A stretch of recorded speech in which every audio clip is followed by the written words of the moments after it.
there's a pipe going right there under the floor and it's leaking up through the cement. That's not good at all, is it? Check out this end right here. Isn't that crazy cool?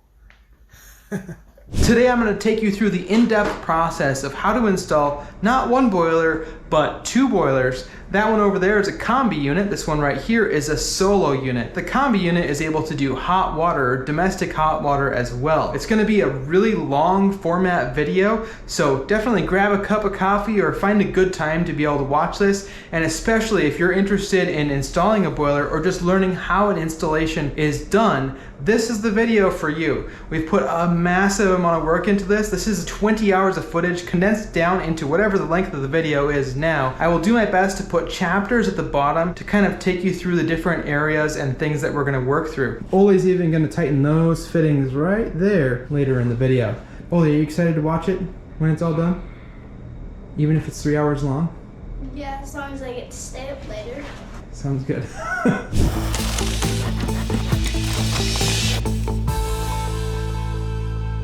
In this particular installation, we are using 1/2-inch oxygen barrier PEX in 300-foot rolls stapled directly down to our 2-inch foam using this tubing stapler with these plastic staples to do so. It's a good idea to draw out all the different zones that you're going to have. So if you're going to have separate areas with separate thermostats, you want to go ahead and figure out how you're going to run all those back to your manifold. You want to make sure that you don't have your tubes crossing each other if at all possible. We put together this graphic for you guys to be able to better visualize the possibilities when running different loops to different areas. This is a standard slab-on grade house with a garage, and you can see we've got a separate loop of tubing going to each of the particular areas in the house.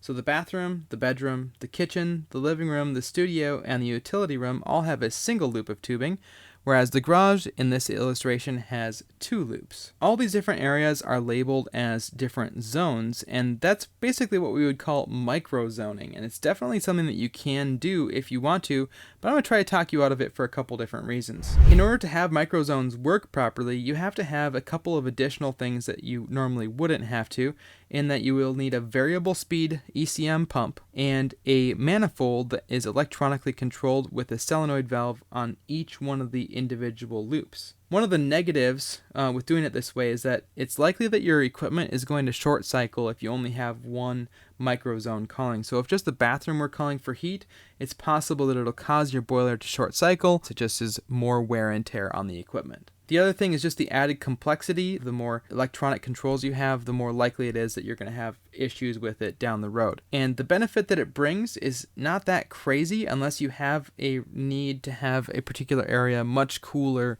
than the rest of the house. So the way that I would actually prefer to set up this particular system is to have the entire main level as a single zone. So all of those areas of the house would just be tied into a single manifold, which is what it's showing right now, and have a single pump control that entire zone with a thermostat mounted in the living room. Now you can actually balance out the load of all the different areas a little bit by using the adjustable valves on your manifold. So if you wanted the bedroom to be a little bit cooler, in theory you could actually do that by just dialing back the flow rate going to the bedroom loop of tubing. That's one of the benefits of doing your tubing in separate areas like this. So like I said, I would rather group all of these different areas together. So instead of having all those as separate zones, that would just be zone 1 would be the entire main level of the house, and then zone 2 would be the garage. The nice thing about that is most boilers are equipped to be able to operate up to 2 zones and 2 pumps without having to add additional controls. That's what you'll see in this video. That's the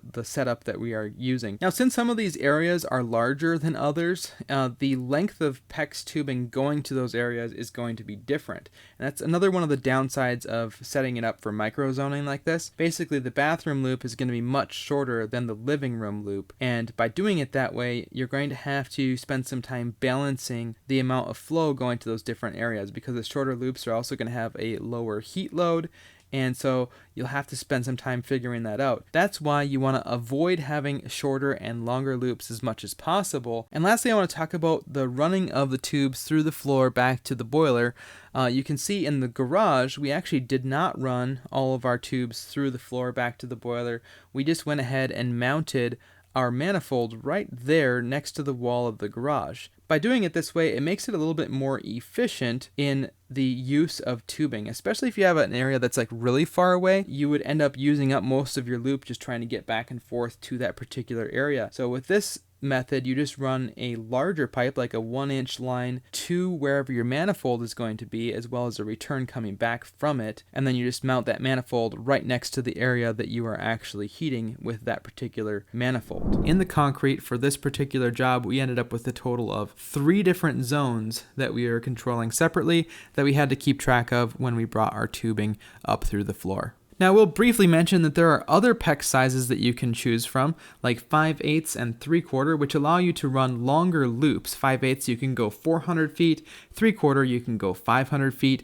The benefit of doing that is that you can cover more square footage per loop and have fewer loops coming up into your manifolds. Personally, I prefer going with 1/2 inch still. You end up with a few more loops, but that also means that if you ever have a loop that gets damaged, you lose less square footage than if you go with those larger sizes. Plus, it tends to save a little bit on cost for the actual tubing, although you have to spend a little bit more on manifolds. So depending on your situation, you may want to consider upsizing your tubing. It's very important to stay within those length limits of 300, 400, or 500 feet, depending on your size, because once you get past those lengths, the pumping efficiency going through each loop decreases significantly. If you need to go to, let's say, 330 feet, you're probably still going to be fine on a 1/2 inch, but it's just not recommended. You want to keep your loops as even as possible for their length, which is why a lot of times it's a good idea to just go ahead and purchase the 300-foot lengths of tubing so that you don't mess that up and accidentally make one too long. We did use a couple 1,200-foot rolls on this project, and that's not a big deal either, as long as you're paying attention to the markings on the tubing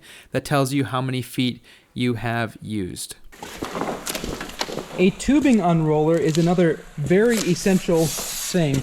If you do not have a tubing unroller, you need like 2 more people. I'll link to them in the description. Like I said, we are spacing these approximately 12 inches on center, but know that you can space them further apart or closer together, depending on the climate that you're in and the use of the building that you are heating. 12 inches on center should cover most situations, and one of the nice things about that is that you can easily calculate the number of feet of pipe that you need by just taking the square footage of the building, which equals the number of feet of PEX you need, plus a little bit for the tails coming up into the manifolds. If your situation requires that you space them further apart or closer together, this chart right here shows you the multiplication factor that you use in order to figure out the length of tubing that you will need. Once you get all the tubing brought through the sleeves wherever your manifolds are going to be, you can choose to put an air test on them if you want to. We did not do that in this particular situation, but in some areas it's becoming more and more common to put an air test on the tubing while the concrete is being poured, and that gives you a tiny bit better opportunity to fix the tubing if there were to be one that gets cut or damaged during that process. Here's what our manifold looks like coming up out of the floor. It ended up that we decided to change the types of sleeves coming up through the concrete. Instead of using conduit, which would work just fine, we switched to this pre-made snap-together product that just looks a little bit nicer and is specifically designed for radiant applications. If you use conduit or they snap together things, it would be absolutely fine either way, but that's what we decided to do. The nice thing about these is they integrated extremely well into the rebar, which makes it a lot easier to be able to utilize them in a situation where they're floating out in the middle instead of up against an exterior wall. I'm glad that we made this change in the end. At the time, it was a little bit of extra work, but sometimes you just gotta bite the bullet and do what's needed to have the best final product. Everything you see in this video will be linked in the description. We spend a lot of time trying to detail out all of the different components that we mention or tools that we use. So just make sure you check out that resource if that would be useful to you. I'll be sure to link to the actual boilers that we used, the pumps, the different components that go with that, the air separators, expansion tanks, manifolds, pump flanges, everything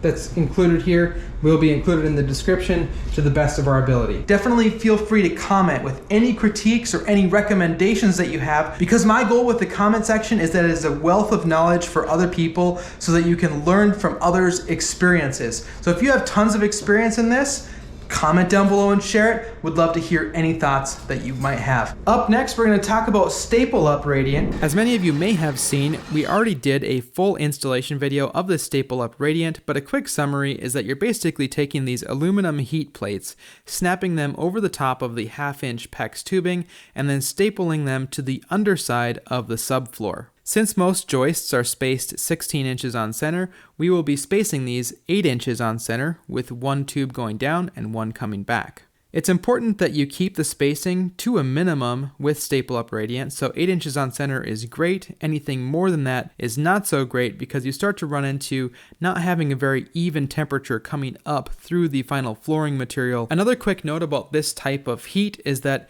if you wanted to exclusively heat your home with staple up radiant, you may struggle to do so because the BTU output capability of staple up is limited since you're relying on wood to conduct the heat up and through your flooring material. For this installation, this is just supplemental heat to bring this particular zone up to the desired temperature. The building that it is inside of will already be at a fairly high ambient temperature, so it's not that big of a deal and is the perfect application. Once again, the link will be in the description for the full installation process if you're interested. Real quick, let's talk about the sizing of the boilers to the heat load of the building. Now, in addition to the region that you're located in and the average winter temperatures, the construction of the building, the materials used, the age of the building, how many windows there are, all of those play a major factor in the amount of heat that's going to be required. The only way to get a proper heat load calculation is going to be to do an actual manual J on the building. Now, I have used coolcalc.com previously,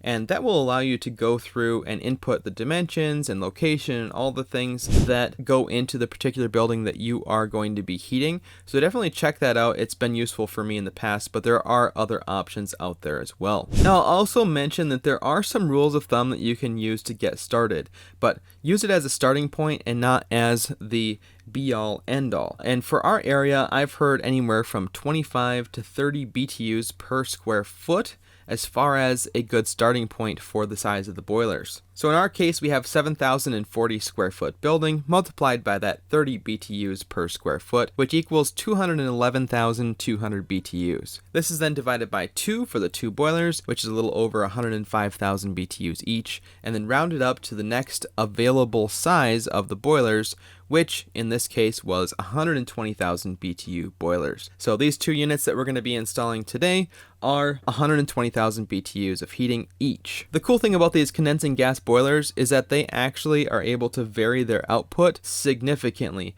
all the way down to I think it's like 16,000 BTUs of heat load. So they're not going to run at 120,000 BTUs almost ever. It's only going to be in really extreme conditions where they'll actually fire at the maximum firing rate. So that should get you started with sizing the boilers. Just make sure you do a really good job of making sure you choose the right size. You don't want to mess this part of it up. So the way that both of these units are plumbed is the same as this diagram right here. 2 zones with hydraulic separation. So you can see right here, we've got our supply coming over. It goes to our air separator with our expansion tank. We're not adding all of this stuff. This is for if you wanted to connect this thing to a water supply permanently. We're not going to do that because we're charging this thing with glycol. Our hot water then comes down, is teed off, and goes to our 2 pumps. Pump 1, pump 2. And you can see each one of those has wires going directly back to the unit, and the unit can control that. That water then comes out and comes back on the return. Right here it's showing a purge station and a dirt trap. If you have an old cast iron system where you have old radiators and old piping, you absolutely need to add a dirt trap. If you have all brand new PEX tubing like what we have today, flushing the system out really good and charging it up is going to be just fine. Comment down below if you disagree. Right here you can see we've got our wiring. That's showing us just basically what's happening with our different terminals, pump 1, pump 2, thermostat 1, thermostat 2. So that was the diagram for the combi boiler. For the solo boiler, which is this one right here, we have a very similar setup. The primary difference is you can see that we have our externally mounted boiler circulation pump, and then we've got everything pretty much exactly the same. So that's the pattern that we're following for this installation. Personally, I really like using this particular layout with pumps instead of using zone valves, but obviously there are lots of different ways and styles of heating systems. This is a good example right here. It's still basically the same setup as what we have right now, except for they had to add a zone control panel because they wanted to control more than 2 zones. The boiler by default can only control 2 pumps and zones, but otherwise the plumbing for this is pretty much the same. So hopefully that gives you a good rundown and understanding of what's going on here.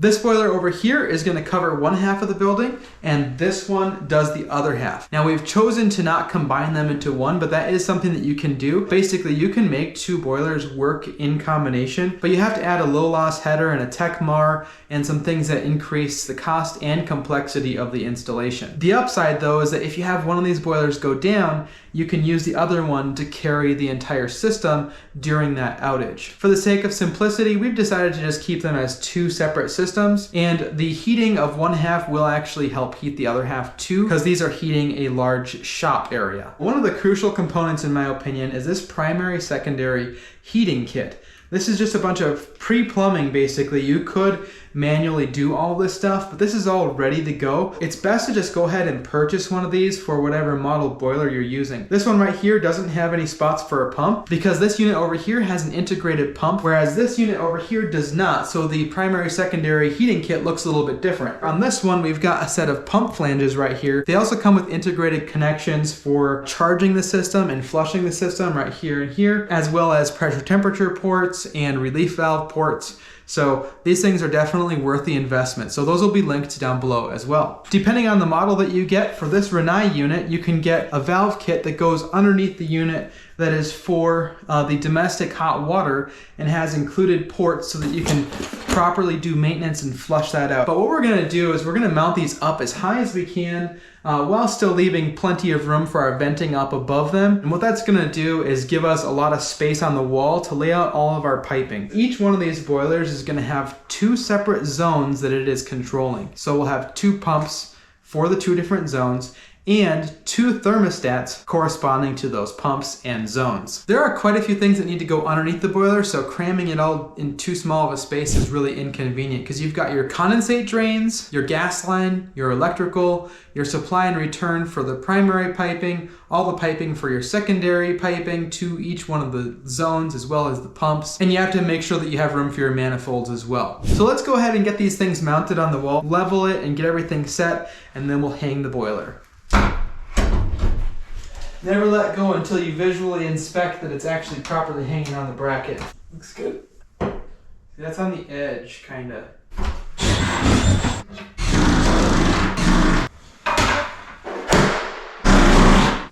So let's lift these puppies up into place. Having 2 people for this is a good idea, but I'm by myself. Well, I mean, the PEX unroller is right over there, but you can only unspool things. Now I have to lift it even higher.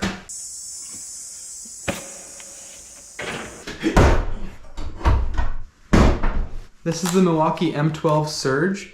If you don't like how loud impact drivers are, it'll do pretty much all of your standard duty impact stuff. It won't do like massive lags or anything like that, but it's perfect for the stuff that I'm working on. These Malco dual-sided bits are absolutely fantastic. Now that they're mounted, let's go ahead and put our primary secondary kits on right here and here. I got some of the original channel locks just to kind of try them out because I grew up calling Knipex wrenches channel locks. The channel locks are great. The only downside to the channel locks, well, maybe 2 things. The teeth on these tend to be not quite as sharp, or they don't bite in quite as much. And the adjustment, the number of options for adjusting it is not nearly as many. So you can't adjust it to as precise of a size that you really need it to be. We'll have to put piped open thread tape on these later.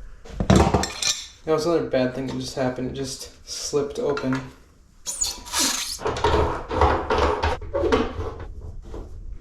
Now we'll go ahead and mount our pump in over here just for fun.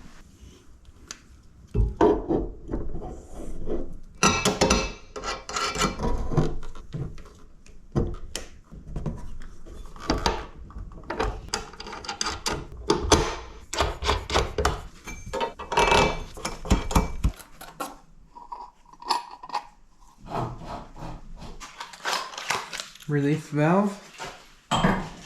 There's a little soldering burr on the edge of this, which makes this doesn't want to go into the well. Yep.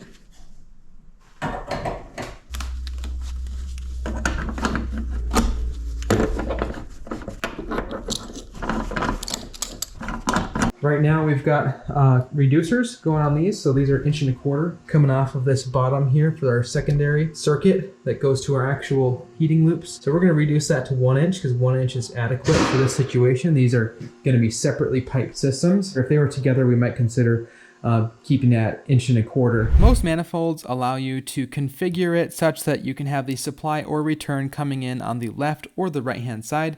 Initially we did assemble these with the supply and return coming in on the left, but by the end of the video you'll see that all of them do get flipped to the right hand side.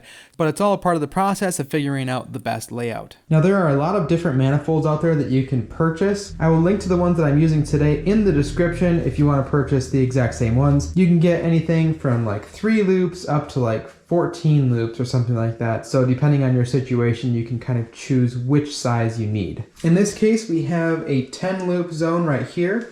Over here, we have an 8 loop zone, and then we have a 3 loop zone right here. But getting everything spaced out just right is definitely the trickiest part, because once we get these in, then we can start thinking about our supply side. We'll be putting our air separators on the supply side before our pumps, and then attached to that is going to be our pressure tank. The tank doesn't have to be directly attached to this, but it can be if you want it to.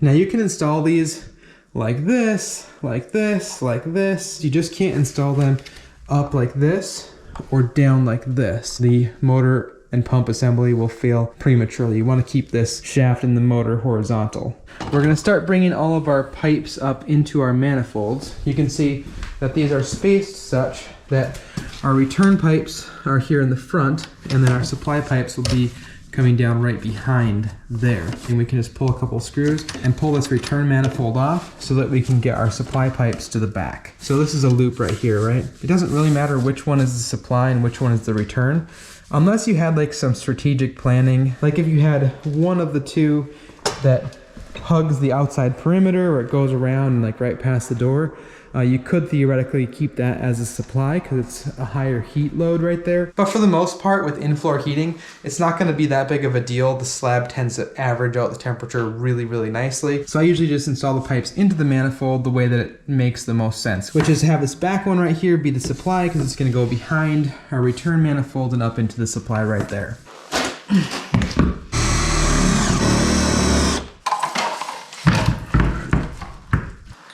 The question is there enough room right here? And honestly, it doesn't really look like there is. So I might have to move this one over that way, or this one over that way. All right, I have started dry fitting my gas line just so I kind of have an idea of where we're gonna run that. What this is 3/4 inch black iron, which is plenty sufficient for the situation that we are in. We have a short run from our regulator outside up to the first boiler and then over to the second one as well. You basically have to build everything twice, or probably more like 4 times, because you're gonna dry fit everything, get everything where you think it needs to be, and then you'll probably think of something that makes you move some of it and reconfigure it again, and finally you'll get to where it's about right for your final configuration. And I think that's where we're at with the gas line. Now I'm still not going to put it together all the way until we get our piping done.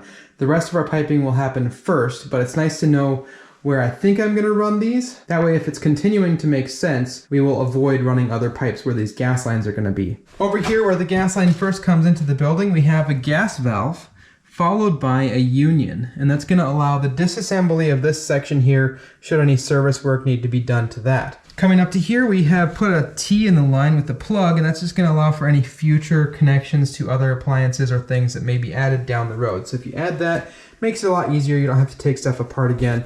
It doesn't add that much cost. Up here, we're coming over to this first T, and then it's going to continue over to the unit over there. So our gas line comes over and it hits a valve first, and then after the valve is a union. Now that's important because if you want to shut off gas just to this one unit, then you can disconnect this and shut this off while leaving that one in service. Now at first I had this valve closer over here, and then I kind of moved it back and forth, but it was just all too close to this pressure gauge. I wanted to get all of this out and past so that I can get my wrenches around this union easily without having to accidentally bump this and potentially break the gauge. And then I was able to measure the piece that I need to make. I'm gonna make a piece back at the shop for that section right there. And you also have to take into account that as you assemble all the fittings, they're gonna pull together a little bit. So just be aware. Now I'll take you guys through the process of air testing that we did for each one of the loops as we began the boiler installation process.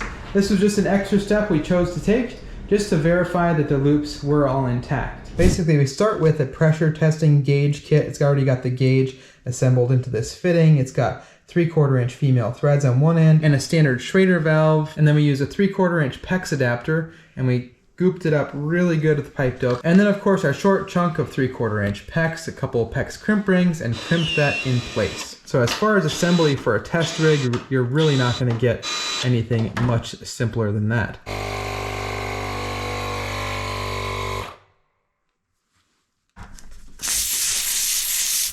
And then it's best to just go ahead and take a picture. So we'll leave this test on here overnight in this case, but as we continue to test the loops and move this down through the rest of the system, we are probably gonna only hold this for probably 2 hours at 50 PSI. We could even go up to like 80 if we wanted to, but I'm pretty confident with 50. Comment down below if this is required in your area. Some jurisdictions require that you actually pressure test your PEX tubing before you charge the system. It is now the next day, and our first 3 loops passed the air test with no problems, so we'll go ahead and move it to the next set of 3 loops. In hindsight, I kind of wish we had just connected the pipes directly to each manifold and air tested them that way, but this way works just fine as well. One other thing we could have done is actually test 6 loops at a time by simply plugging the opposite end of each loop and then connecting the other side to our test manifold. There are so many different options and ways to do this, so definitely comment down below what your preferred method is. Now that our test is complete, I'm just going to go ahead and remove the Schrader valve core from the test rig, which will allow the air to exit efficiently. Alternatively, we could hold that little pin down until all the air comes out, but that would require a significant amount of patience. They make these little caps that actually have a core remover built right into them. So it's nice to replace the cap that was on here with one of those, because then you can use it to empty the system.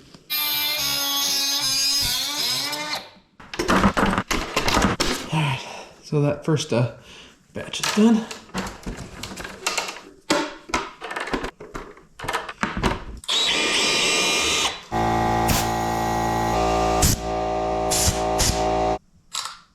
Let me know in the comment section what you think about this sort of long format content and whether or not it's something that you appreciate or if you would prefer a more summarized version.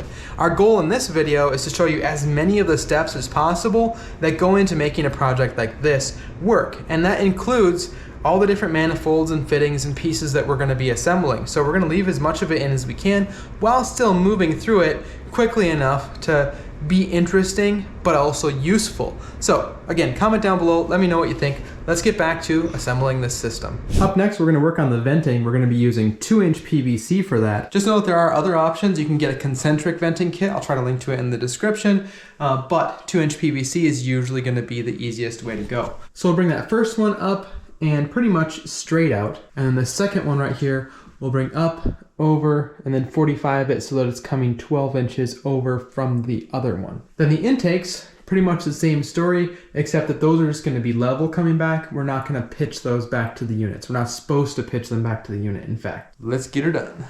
You always want to start with a pilot hole. Make sure you're not going to go through any primary framing members. In this case, we're good to go. We've got a carbide tipped bit, so this will allow us to drill through the steel.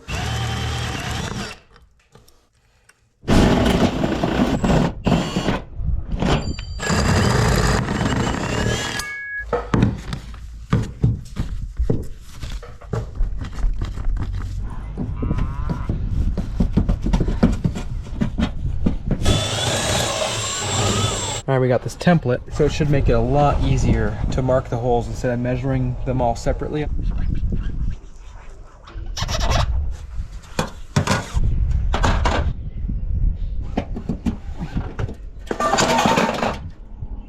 There went the level. Maybe not a level anymore.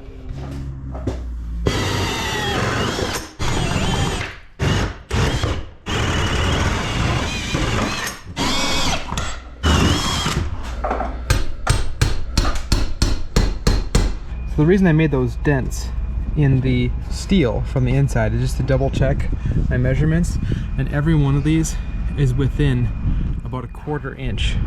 Whenever you're drilling holes in a brand new building, you want to double, triple, quadruple measure, if you know what I mean.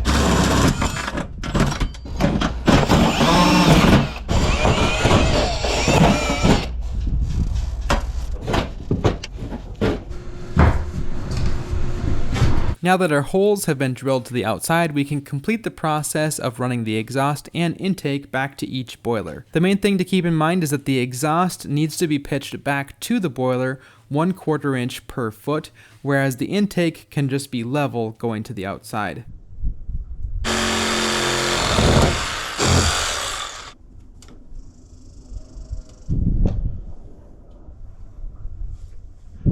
So there they are. Sidewall termination. The bottom are the intake and the top are the exhaust. You can technically use T's or 90s for the top. We went ahead and used T's in this instance. So all the pipes have been dry fitted and are ready to be glued. Now I have not yet filled the condensate collector, and that step is actually before the venting step, which doesn't matter as long as you make sure that you do it. And all we're gonna do is dump about 10 ounces or 1 1/4 cups of water into this exhaust port right here with this black piece still installed. If we were going to do a concentric vent, we would do this step before removing this adapter here. So let's go ahead and dump about a cup. We're going to go a little bit more, probably more like 1.5 cups or 2 cups.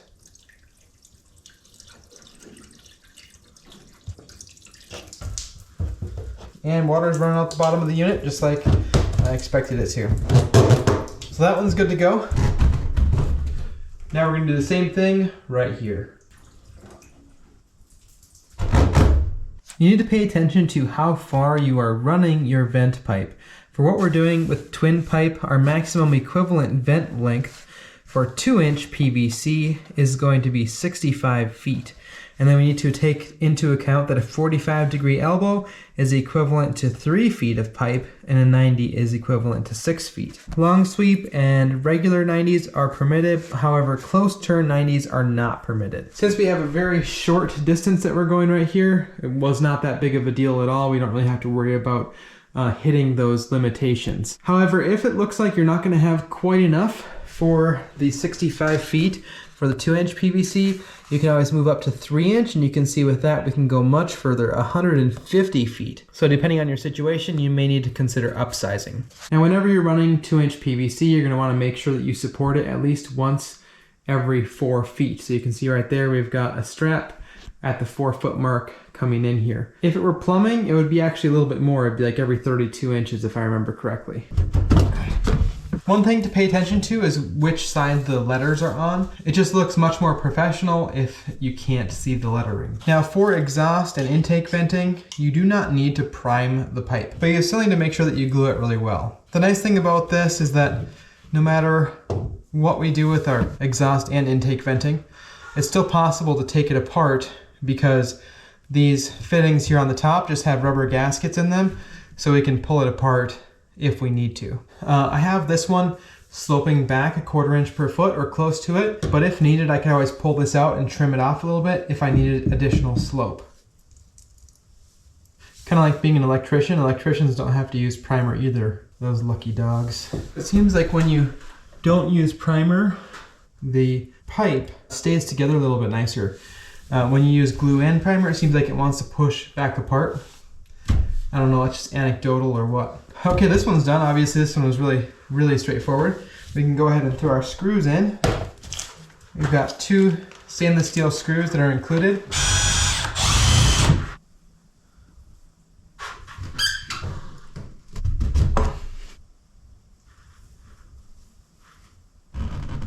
Now if you have a really long run of intake pipe, you can actually leave some fittings unglued. It's not going to be a big deal if there's a little bit of air infiltration through the fitting, but for exhaust, it absolutely has to be glued at every single connection. Generally speaking, I recommend gluing all of the intake fittings anyway, but if you needed to leave one for like being able to take it apart to clean it, that's a possibility, although a Fernco might be a better option in that case. Although I'm not even sure if Ferncos are approved or not. with Rinnai venting, so maybe I wouldn't even recommend doing that.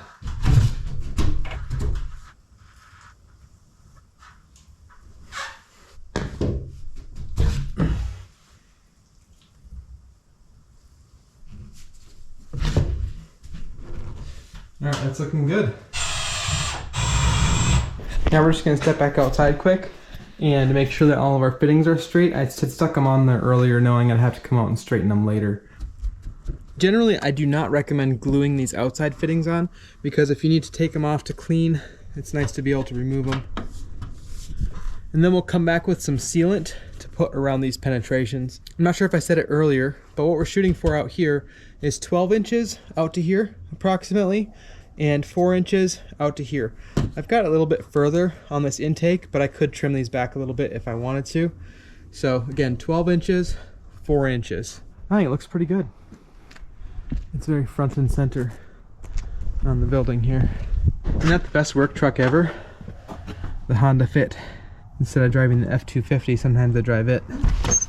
Now obviously we ran 2 pipes to each one of our boilers, and the reason for that is that my preference is to run every single gas burning appliance as direct vent, meaning that it has an intake and an exhaust dedicated to each one of the units. Generally speaking, the air coming from outside should be much cleaner than the air that is inside. Even if you think the air is pretty clean, you'd be surprised to know how many contaminants are in indoor air. Back in the mid 2000s or early 2000s, Carrier came out with a new furnace that was supposed to be great and everything. It was a high efficiency condensing gas furnace.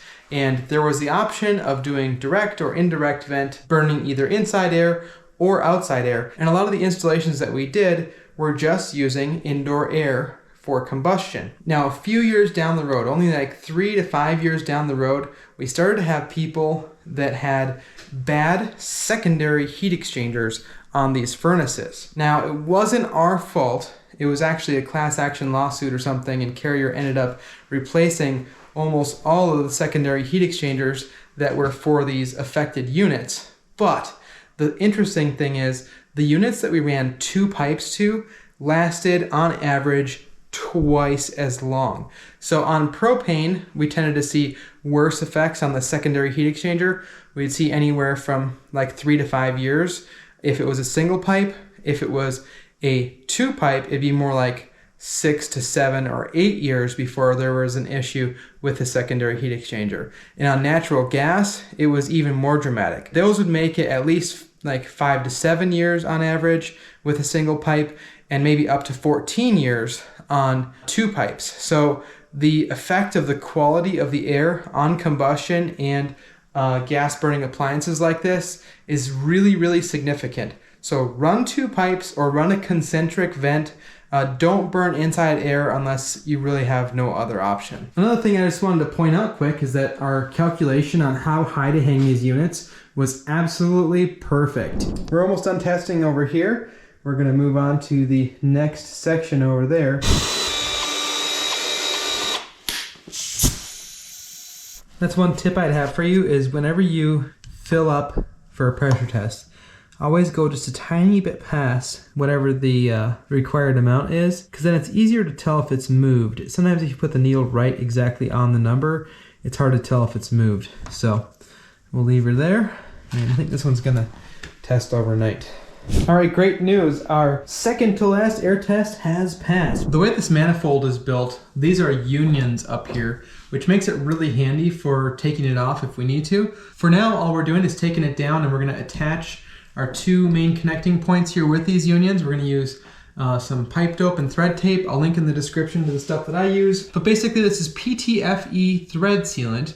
Now whenever I'm using this, I typically will put a little bit of thread tape on the fitting first before I use this on top of it. So if you use both, then you absolutely know you're not gonna have any leaks. If you just use thread tape or pipe dope, that can work too. Just make sure that you use a lot of whichever one you are going to use. It's better to use a little bit of extra pipe dope and have the excess squeeze out, and you kind of wipe it off and put it back in the can. That's how you should do it. You don't want to have not enough. If you see like bare threads around the edge of the fitting, then probably you didn't put enough thread tape or sealant in that fitting. So we'll take this down, we're gonna get these connected up and go from there. Now we're gonna start with the thread tape, and the way I recommend holding it is with the roll in this orientation directly underneath the fitting, and then you're gonna hold the thread tape right on the threads as you get started going around. I'll link to high quality thread tape and pipe dope in the description. This is some really heavy duty stuff. It's probably twice as thick as some of the standard stuff. So we're gonna go about three rounds on this. I'd normally go probably closer to 5 if we were using the standard stuff. And now that that's done, we are ready to apply our pipe dope. So this is PTFE thread sealant, again link in the description. I like to use this kind where it's non-hardening and it doesn't stink either. Some of the stuff that you can get can kind of smell kind of terrible. So this is what we'll be doing with all of our threaded fittings throughout this installation, both thread tape and pipe dope.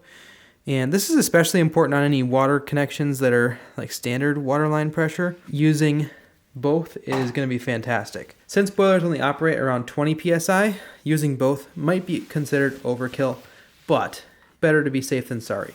So that's what we're going to be doing for every single threaded fitting throughout this installation. So we're gonna go about 3 wraps on this. It's also very important that we don't have any pipe dope or thread tape that's in the middle right here. You wanna make sure it's all the way to the edges. You don't want pipe dope or thread tape circulating through your pipes. These connection points right here are fitted with a gasket inside of this. So we won't need to do that to this, but if you have tapered threads where it's tightening and you don't have a rubber gasket in the fitting, then you're gonna need to use thread tape and pipe dope. With these, where they do have a gasket, don't put any pipe dope or thread tape on it. It's just not needed. These are our domestic hot water connections here. We're gonna be dealing with those in a little while. For now, I'm just gonna set the adapters for those off to the side. Now that I've got thread tape on both of these, we can go ahead and apply pipe dope. And you wanna apply it in a clockwise direction if you have thread tape on there so that it doesn't peel your thread tape off of the fitting. It's fine if you have a little bit extra. It will just squeeze out of the top of the fitting while you're tightening it, and then you can remove the excess after tightening. So here's the half of the union that attaches up to here. So we'll go ahead and just put that on there. The nice thing about these connections are that with them being unions, if you needed to tighten them more later, you certainly could, and it wouldn't be that difficult to do. Some of the fittings we're going to be doing in a little while are connected to pipes that have been soldered in place. So those ones you can't really tighten after the fact, so you got to make sure you do an extra good job on those. And you can see there's not really room to double wrench this. With this one, it's connected to the case, and I'm not going to go absolutely crazy on tightening this. I'll just go until it's nice and tight and call it good. If there's ever the opportunity to double wrench it, like over here on this gas fitting, there is a spot where we could get a wrench on there, so I probably will, so as not to put too much pressure up into the body of the actual boiler. So I've got a question for you guys. These are both adjustable pliers. Now my dad taught me to call these channel locks. He was like, hey, grab me my channel locks. And I'm like, which ones? Or what is that? And he'd be like, oh, well, those red-handled, things in there. So this has always been a channel lock in my mind. Now recently I've started to call them my Knipex Cobra wrench, adjustable wrench, or my Knipex pliers wrench. But I'm trying to decide if I should keep calling this a channel lock just for old time's sake and to keep that tradition going, or if I should call it a Knipex Cobra adjustable pliers. I'm kind of leaning towards just calling them channel locks still. These would be my blue handle channel locks and my red handle channel locks, but comment down below, let me know what you guys think. Is it dumb to continue that, or is it worthwhile to give a nod to the original that started it all? Okay, back to tightening fittings. The other thing I've done is I've called the Knipex Knipex for a long time. And I know it's Knipex now, or that's what they say we're supposed to call it. But I have this resistance to like giving into that because I've always called them a Knipex. So, I don't know. Now we just take our manifold, because it has gaskets in each one of these ends. There's a gasket in here, a rubber gasket, so no pipe dope needed on the outside of these threads right here. If you wanted to, you could put a little bit of silicone lubricant that's safe for rubber gaskets on there. But I think they're pretty good to go already, so I'm not gonna worry about that for this one. I might do that on some other areas though. So now we'll use our Knipex pliers wrench to tighten these down. With gaskets, you don't have to tighten them nearly as much as you do with tapered thread fittings. So we're just gonna go until they're snug. With these especially, you can just reach in and tighten it a tiny bit more if it is dripping, but it won't. Now I'll put our gauge in here. I might actually leave the actual gauge off just so that it doesn't get bumped or something. But we'll go ahead and install the gauge well, which is this brass fitting here that the actual gauge installs into. So we'll thread tape and pipe dope that into place here right now. So this one we can double wrench. One of the nice things about the pliers wrench is that it doesn't mar up the fittings. So if you want the fitting finish to stay nice and shiny, using these is better than using one that has teeth on it. All right, I'm good with that. Excess. Up next, we're going to install some standoff brackets going to the wall right here to give this piping here a little bit more support as we continue to install stuff on there. There's only going to be more weight on there, not less. So I will link to the parts that we're going to use for these standoff brackets, but they're basically called a split ring clamp, some 3/8 rod, and a mounting bracket that goes on the wall. Here are the components that I was talking about.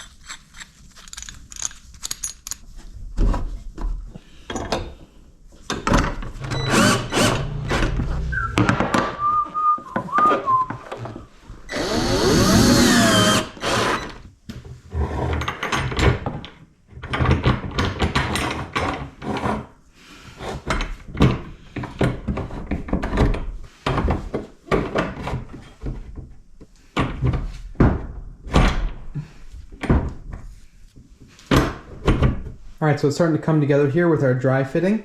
Here's our first pump. That's going to be going down to that loop, so we'll have to go 90, 90, 90, 90, and then we're going to have one more pump right up above it, just a little bit, about 8 inches higher. That's what I cut my piece at anyway. And then we're going to bring that second pump down into this manifold right here. Now it's a good idea to deburr all of your copper pipes after you cut them, and a little pocket knife works actually pretty well on these larger diameter pipes, but you can use a proper deburring tool too. Pocket knife works good. Just gotta sharpen it when you get home. So it's looking good. Second pump will go right there. This bracket should pretty well hold this side of the pumps, and then we'll add another bracket on each side of these two pumps over here to hold the other end. Now I'm only soldering this connection and this connection, but I've got this just rigged up so that it'll hold it in place.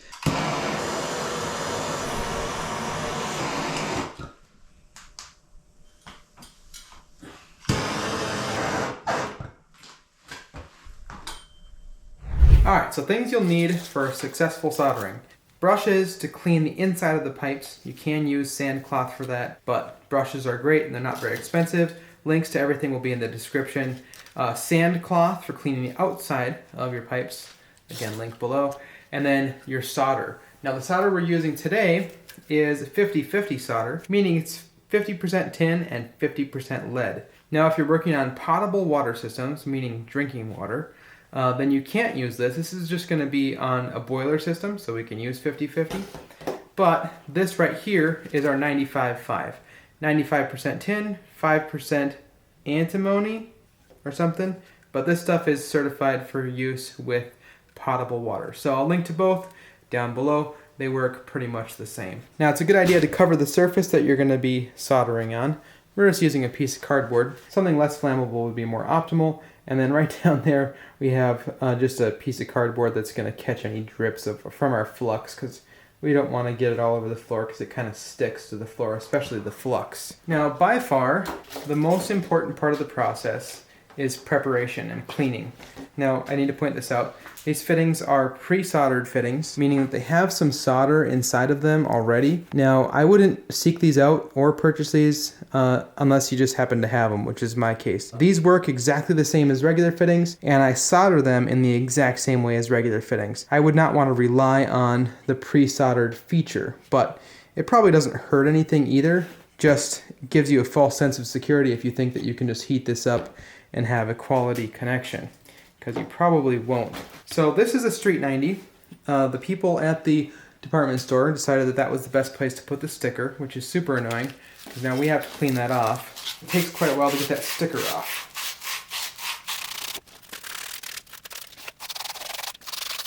Now these fittings tend to exhibit a quality that's not great, but it's good for teaching, and that is imperfections on the actual fitting. You can see right there, there's these little divots that didn't fully get sanded, so we have to make sure we sand those all the way out so that we can see that same shiny copper across the entire fitting. Otherwise, there's a chance that we could end up with a leak right there. Most high quality fittings don't really seem to have this sort of an issue, but another thing I sometimes do is just set my sand cloth down, and I'm just going to sand out that exact spot.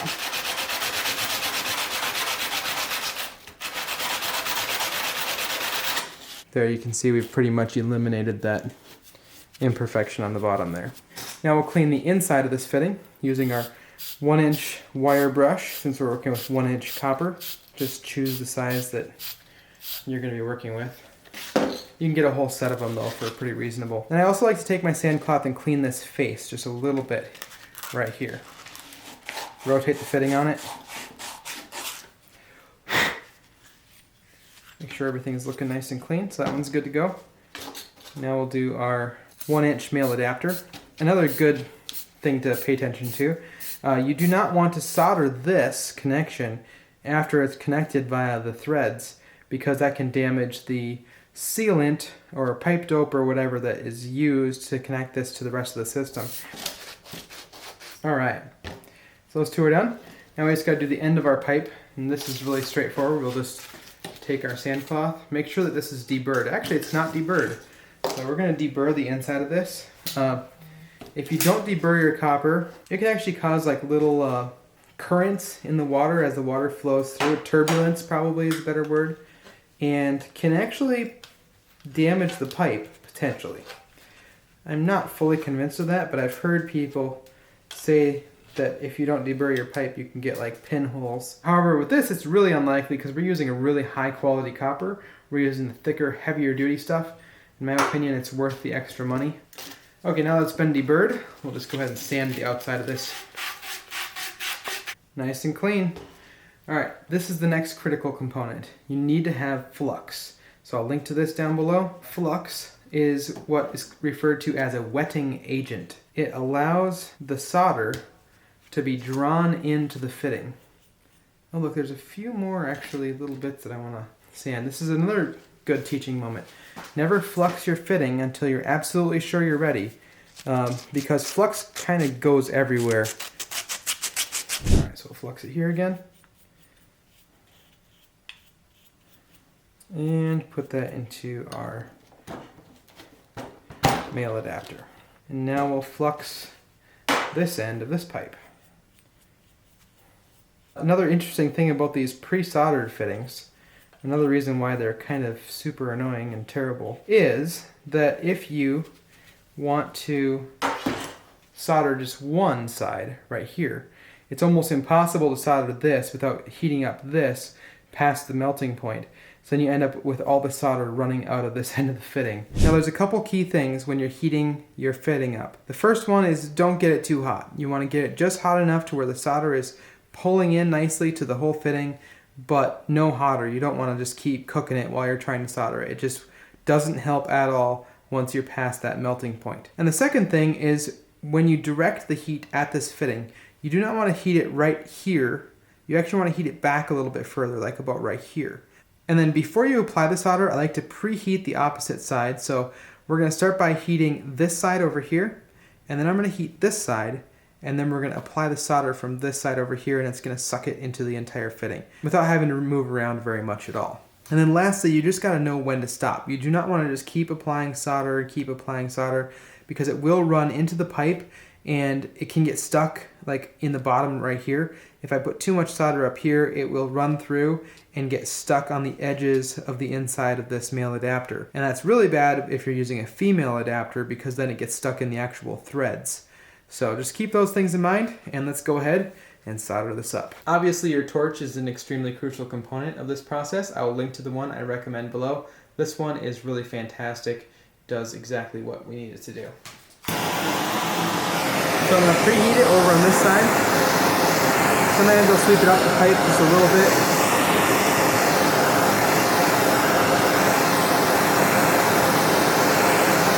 That's good, probably about right there. Now I'll move over to this side. Now you might see the solder come out sooner than I apply it because it's a pre-soldered fitting. But I'm going to actually apply my solder to the opposite side, right there. Alright, that's it. You can see we actually have a bead of solder that showed up on the bottom, but there it just drew into the fitting, which is kind of cool. And I got a little bit more solder out onto the pipe than I normally like to see. Like, I don't like it to bleed out that far, but that gives you some realistic expectations, hopefully. So we just want to examine all the way around this perimeter to make sure we have a continuous bead of solder with no like major big gaping spot that's missing. So, and you can just add a little bit by doing this, so it's already below the melting point again. So just added a tiny little bit there. Followed it down. That looks good. All right, we're gonna do this fitting now. If you're lucky and you don't heat it too much, you can make this be like a really pretty bead all the way around here since it's facing up. We'll see if we're able to do that. If we heat it too much, then it'll just kind of suck in and it won't really have like a bead around it. Hopefully you'll be able to see what I mean.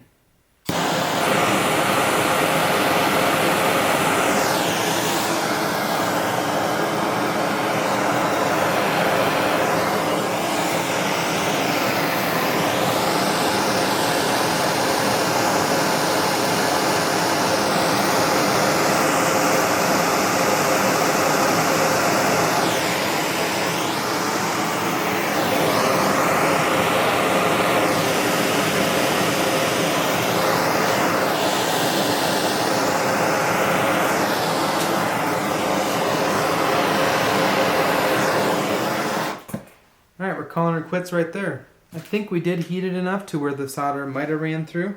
Let's take a peek underneath here. There's a little bit of solder there, but not too much.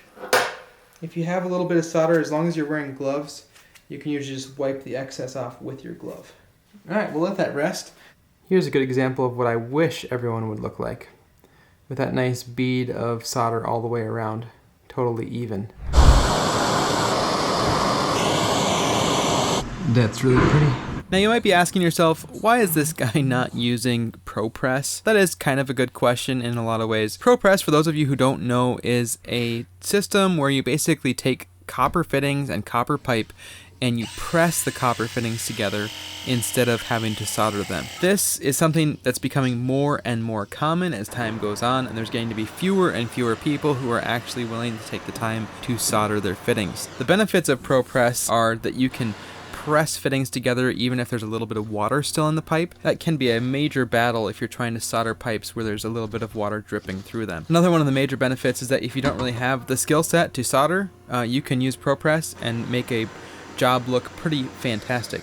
If you're just learning soldering for the first time, it might not go nearly as well and it might not look very good when you are done. I'll leave it at that and try to stay as neutral as possible on the issue, although I really do prefer soldering if at all possible. I honestly think that it's a little bit better product. In my mind, that gasket that's getting squished into the fitting with a ProPress type application has a higher chance of failing than the actual filler metal of solder. But that's just my opinion, and I'm kind of old school and enjoy the art of soldering. So there you have it. Comment down below, let me know what you think about it. Here's that proper deburring tool, for those of you that want to know what it looks like. Works really well too. But honestly, on larger diameter pipe, the knife works just as well. Maybe even better because you have a little bit more leverage on it. I should also give an honorable mention to push-to-connect fittings or Sharkbite style fittings. Personally, I would definitely avoid them if at all possible on a long-term installation like a boiler project. I've seen the examples in various home centers where everything is done with these push-to-connect fittings, and you know, the likelihood that you're going to have a leak, maybe it's fairly small, but the chances are much, much, much higher than using something like ProPress or soldering. So I would just lean away from that. If you use it, it might be fine, but that's just my opinion.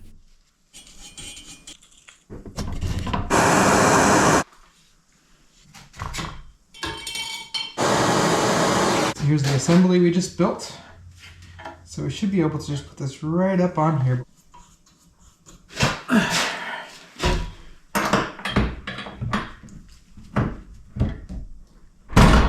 There it is. Wow, it looks pretty good actually. It looks like I need to allow this fitting to rotate back a little bit, just a smidgen. You've officially made it an hour into this video. If you've appreciated the content so far or have learned something, the only thing I ask in return is that you smash that thumbs up button and subscribe down below for more videos like this one if you feel that the video has earned it. All right, let's get back to the project. We've got a long ways to go before you get to hear it make that sound in the video. Right now it's working though, because I'm done. But you don't skip to the end, you gotta watch the whole thing.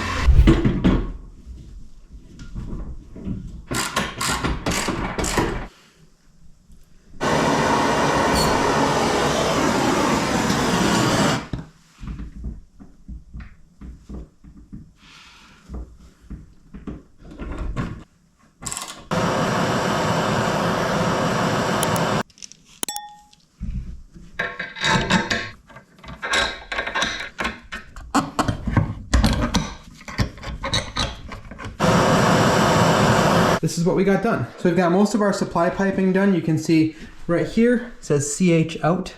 That's our supply side going this way. It goes through our air separator and auto air bleeder. Right underneath that is our expansion tank. And then we're just going back towards the wall. Got it anchored right there with that bracket. Another one right here. And then here's where we manifolded it out to our two different zones. So this one is actually going to be our larger zone. That's going to be coming over and dropping into this spot right here. But then this one right here, we've got all complete. So it comes through the pump.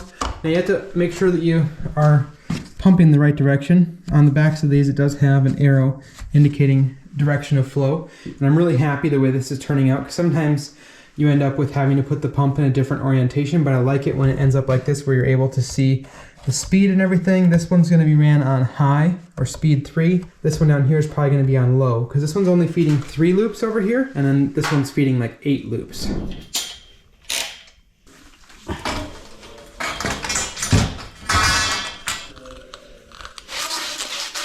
So our last air test passed with flying colors.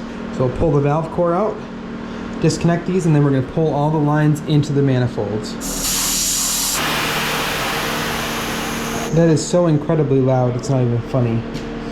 Oofda.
So these valves have these little temperature gauge wells on one side, and it's designed such that they are facing the correct direction with left hand discharge. Since we're switching it around, we just had to pull the well out and put it in the opposite side and move the plug over to here. Now I'm pretty sure it doesn't exist, but what I need right here is a double street T, and it worked perfectly.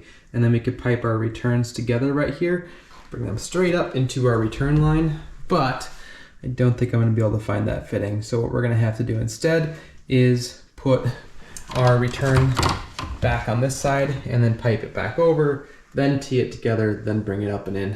When I'm connecting everything, I am using a little bit of silicone grease, and I'll link to this stuff in the description. If you just use a little bit of that silicone grease, it's going to greatly improve the way it all assembles and you'll be less likely to damage an O-ring or a gasket. Connecting the PEX loops to the manifold is probably one of my favorite parts of the project. Just knowing that you have all that work behind you that's already finished and ready to go, and you get to just pull these into the loops one at a time. It also makes it look way tidier because up until this point, all the loops are just kind of hanging there in your way all the time. All right, this is the last one for this manifold. I'm just going to talk through how to do this. It's actually really straightforward. These are a compression fitting. It squeezes the pipe when you tighten it down. So we've got this little ring right here. This goes onto the pipe, and then this nut basically will squeeze this ring down and clamp it onto the fitting up here. This is a gasketed fitting. This fitting seals with these O-rings. There's two O-rings right here. This goes inside of the PEX, and then this goes up into the manifold. So what I've been doing is adding just a little bit of our silicone grease to each of these O-rings, and then I just spread it around. A little bit helps a lot. So this is ready now. And we have to trim the length of our PEX. I like to leave as much extra as possible. There's really not a lot of extra that you can leave, but just make sure that you leave yourself enough. You can always trim it a little bit shorter if you need to, but it's really difficult to stretch it. A nice sharp PEX cutter makes a big difference. I'll link to a recommended one below. All right, so that's good to go here. So now we have to just remember to put our nut and our compression ring on, just like so. And now we take our fitting that has the O-rings in it and put that just into the inside of the PEX. And now this ring is going to slide up here and squeeze down and clamp that into place. So all we have to do now is finagle this up into the manifold, push up our compression components, our fittings, and tighten it in place once we get this thing straight on here. There we go. Now you don't have to go crazy tight or anything. It kind of gets tight quickly. So you'll start to feel that it's getting kind of snug. And about that much is all we need. So yeah, that's all there is to it for connecting all the pipes to these manifolds. There are different styles, like I think you can get some that crimp and all that, but I much prefer these compression style, but whatever you have is probably going to work just fine anyway. And I will just mention for fun that if you did happen to cut one of these too short and you had to put a coupling in it, you don't have to absolutely panic.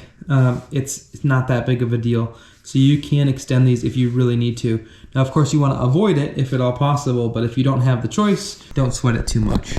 I will mention, in case I haven't already, that I much prefer the isolation valves that do not have the rotating collar. Some of them, for almost the same price, will have the option of this external ring right here rotating around. And what that does is it allows you to reposition the pump in different ways and then have the handles facing a different way. So you can have the handles on top or on the bottom or whatever. But if you have enough space, I find that generally speaking, these valves work perfectly fine and you don't usually need that feature of them rotating around. And if they're solid like this, then it's going to be a much nicer installation process because you can get everything lined up and then your pump isn't like flopping around with those collars that are loose and all that.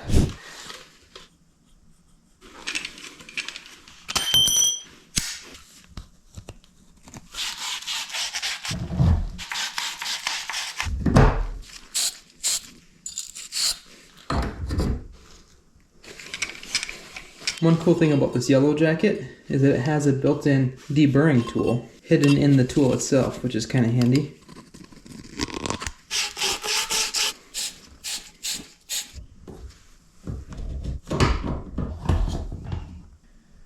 $27 3/4.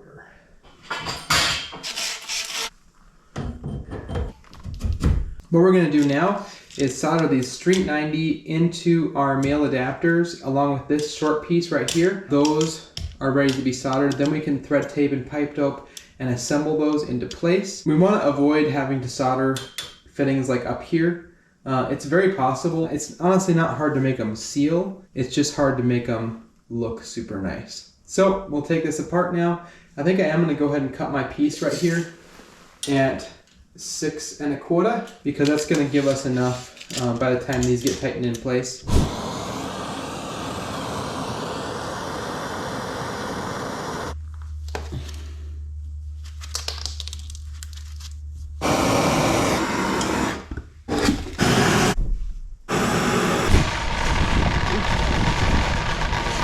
So check this out.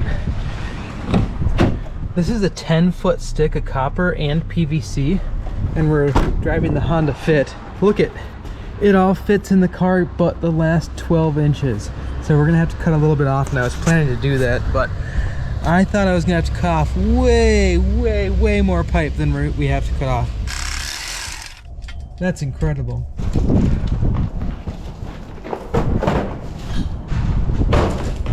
All right, let's get this manifold all tied together with all these loops into each one.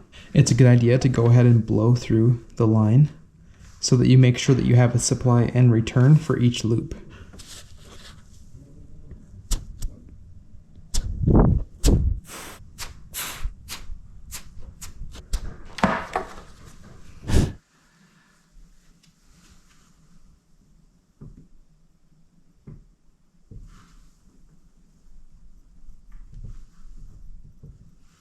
Well, this is funny. Look, from the manufacturer, this is a common problem when you're soldering. See the extra beads of solder that are kind of stuck on the inside of the fitting?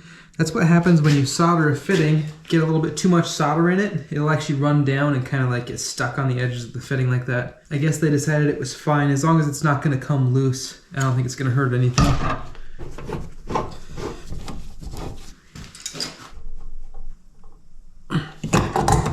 One thing that's kind of interesting is all of these bolt sets have two different sizes. I think the reason they do that is so that when you have a set of wrenches, you'll have what you need. You don't need two of the same size. This is an 11/16 and a 5/8. 5/8 goes on top, 11/16 on the bottom, and we don't have to go and try to find two of the same wrench. Now when tightening the pump flange to the pump, you don't have to get them crazy tight. The main thing is get it nice and even, because that gasket is going to compress. A lot of times I'll look at the threads where they protrude out of the nut and make sure that they look like they're about the same distance out. Alright, there we have it. It is leaning a little bit one way, but if it doesn't look crooked, it must not be, right?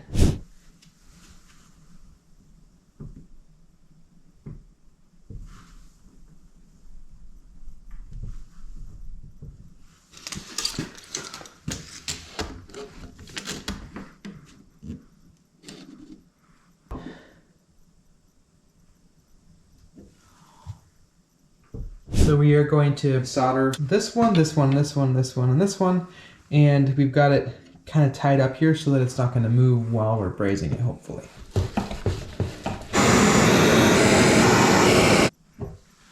Sweet.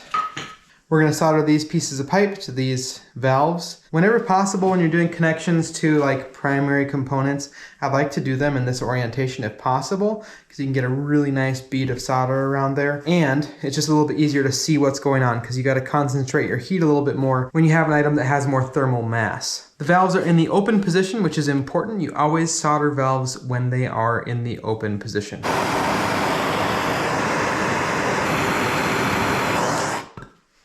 All right, next we're going to solder the top portion together. We're moving our soldering station to here because I can see I'm using the lines in my bench here in order to figure out if we're square or not. And we're pretty much perfect right now. This one's got to be tweaked a little bit right like that.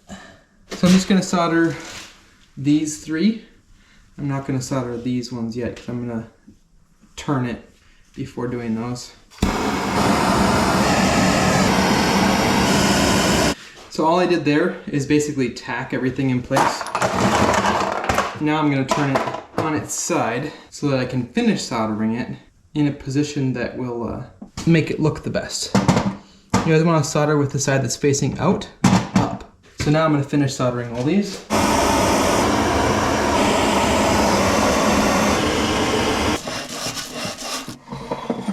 See that we got a little drip? That's going to be on the back side facing the wall, so it doesn't matter. So we're going to assemble these and get the bolts tightened. You kind of need the bolts to be tight when you're hanging everything, but obviously you need to solder the valve first.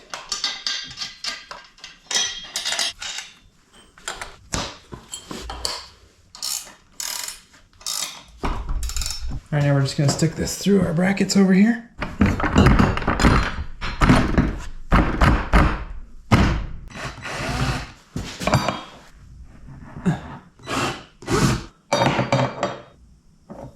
That's looking amazing.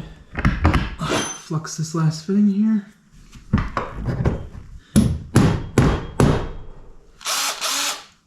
Still works just fine. So I think this is all ready to solder. So I got 1, 2, 3, 4 fittings to solder here. There it is. This is the easy part over here. So this zone just has to go up and connect into that manifold right there. And that one just goes down to this one right here. And then the two returns get combined together and piped over into right here. So we're just assembling these parts here that go on these manifolds. They're all pretty much gasketed fittings. So I'm just putting a little bit of our silicone grease on the gaskets. I probably would make a special trip to town for it. But just little details like that can make a big difference. All right, we're gonna solder up this one. We're gonna go boom, boom, up to there. We'll see if we got a puddle underneath it. Oh yeah, check this out. See, we got a little bit stuck right there. So I'll heat it up and get that to drip off. All right, that one's good to go.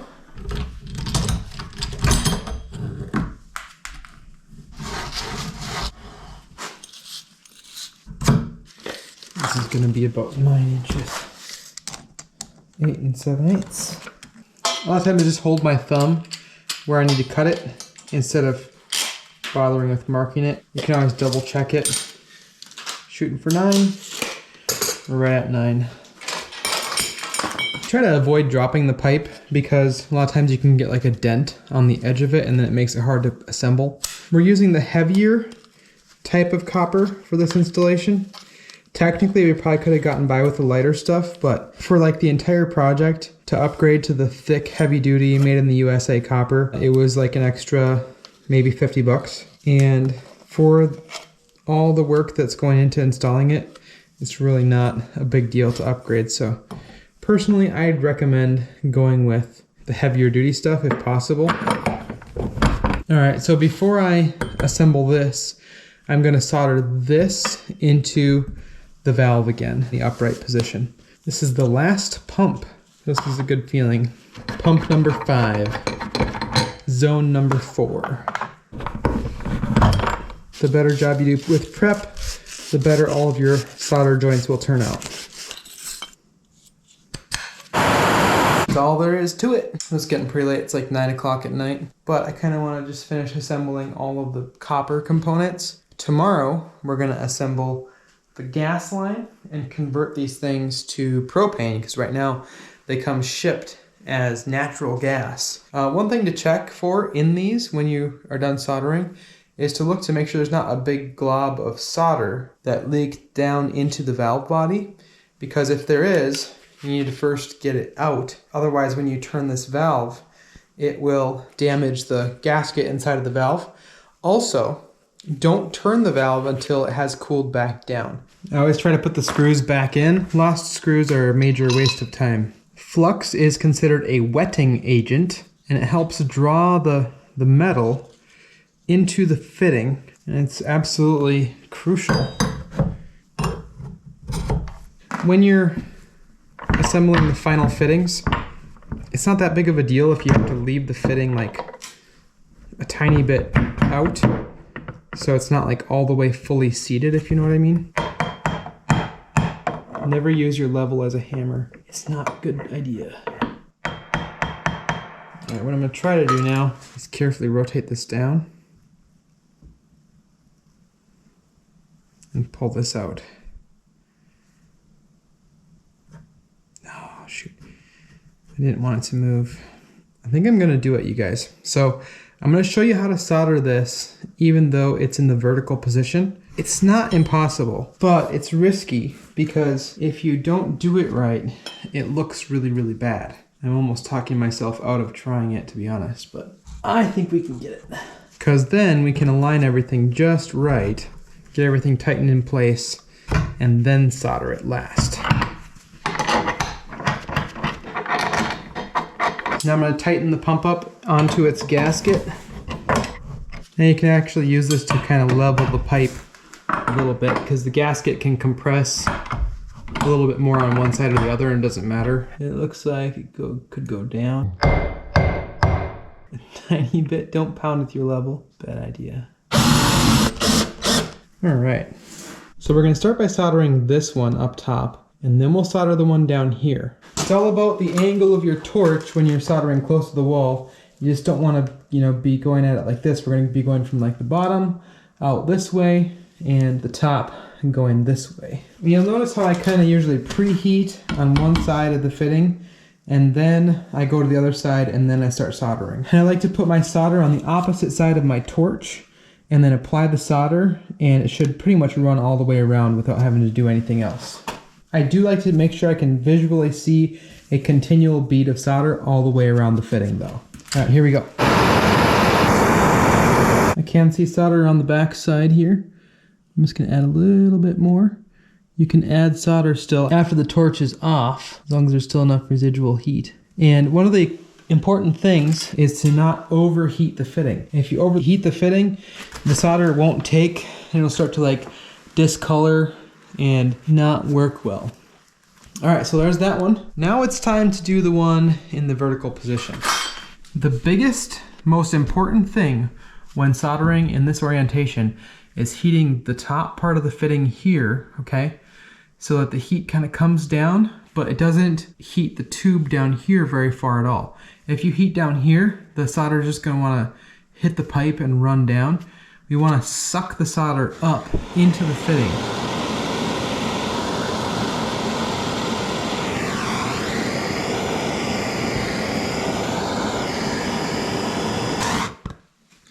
All right, I think we got it.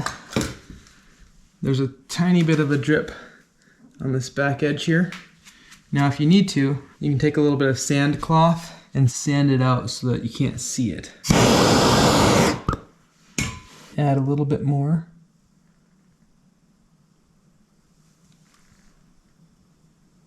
It's kind of comforting to just be able to see a continual bead. I think we're golden, guys. Now right up here, we have a much, much easier fitting to do, because this one's just in the standard downward orientation. You don't have to be nearly as careful.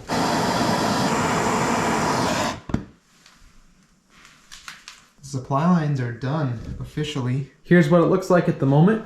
All that we have left is to connect this return line down to this T and then over to the return side of this boiler. This one right down here also has to be piped up to here. So this is all dry fitted, ready to go. All we're gonna do now is take everything apart, clean everything, get it ready, solder it, put it all back in position again, and we will be done with all of the boiler piping, unless you wanna count this loop needing to be brought down and up into here. So that's gonna be upcoming.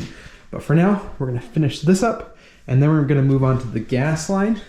Get all the gas line stuff all the way assembled. Right now, that is dry fitted as well, just to make sure we had the right parts. So once we assemble everything, things might change a little bit depending on how that goes.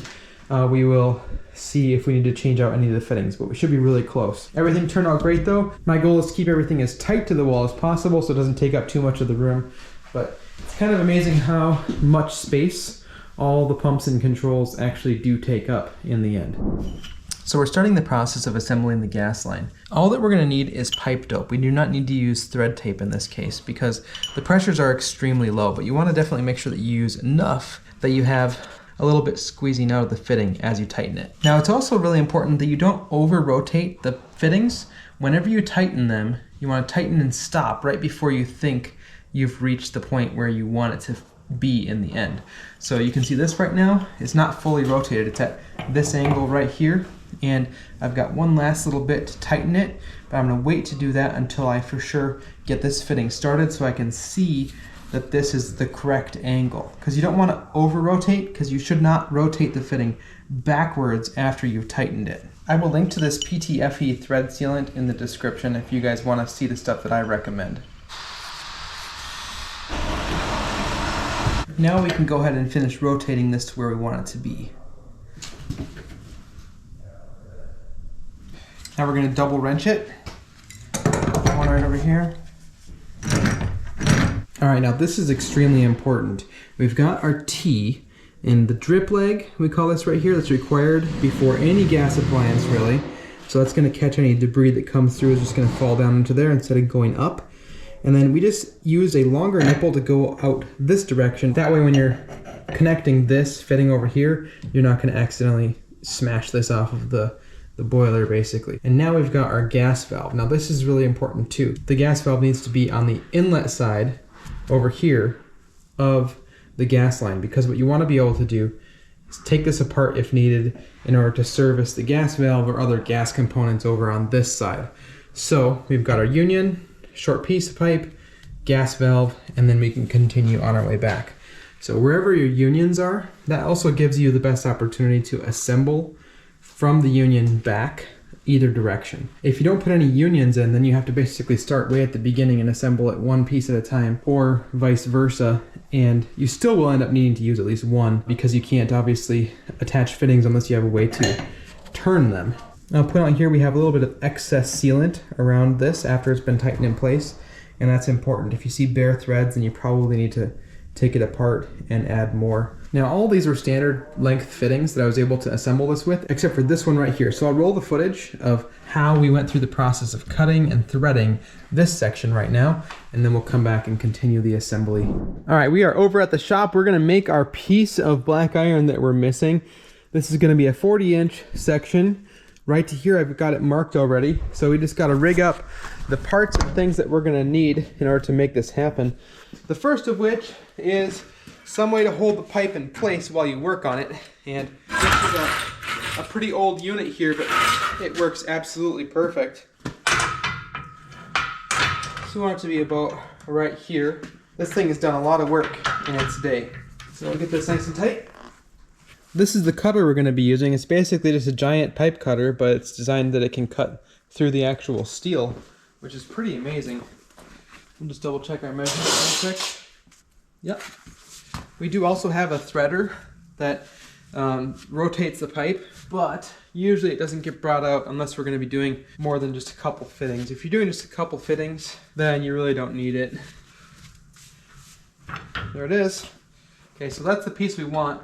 I should have clamped it the other way, but maybe in order to make this piece of pipe useful again, I think I'm going to go ahead and just thread it really quick. But we're going to use our reamer. Now this is just going to get that burr off of the inside. Now this right here is the threader. Right now we've got our 1-inch die in here, I think. So I'm just going to pull that out and insert our 3/4 inch one. See if we're going the right way here. So you actually put this side through first because this kind of keeps it all centered. And then once it's been centered on the pipe, then we're good to go and proceed with threading. So we've got this handy dandy pan thing. And then this allows us to pump oil onto our blades and stuff. So we'll just leave it like that for now. You have to apply forward pressure for the first couple turns usually. But then after that, you're pretty much good to go. So now we'll just proceed to cut the threads until we reach the correct depth, which I believe for a 3/4 inch is about 1 inch. So we'll go ahead and just add a little bit more oil now to our cutting teeth.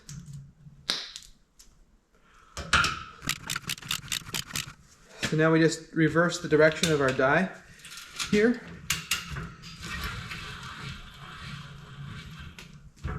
So that's the extra one that we threaded so that this piece of pipe is still useful. One rule of thumb I've heard is you want to be able to take your fitting and put it onto the pipe that you just threaded and make 2 full revolutions before it starts getting stiff. So that's 1, that's 2, and maybe a little bit more. So that's good. I'm really happy with that. The threads cut beautifully on this particular one.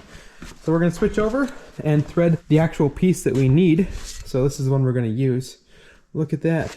Made in USA.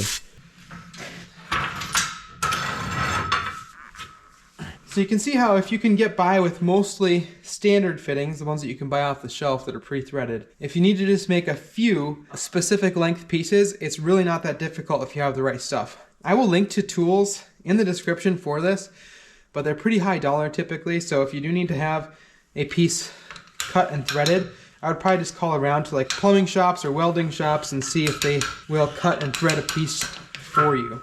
It's pretty amazing though, these tools, I have no idea how old they are, but we got them for Sahlstrom's heating like a long time ago, and they looked pretty much exactly like this when we got them. So these have done a lot of work, and they just still work so incredibly well.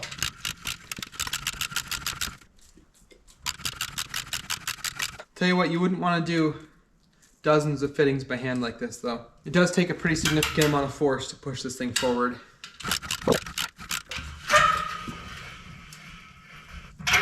Now check this out. Right back here, this is where my first underground electrical circuit starts.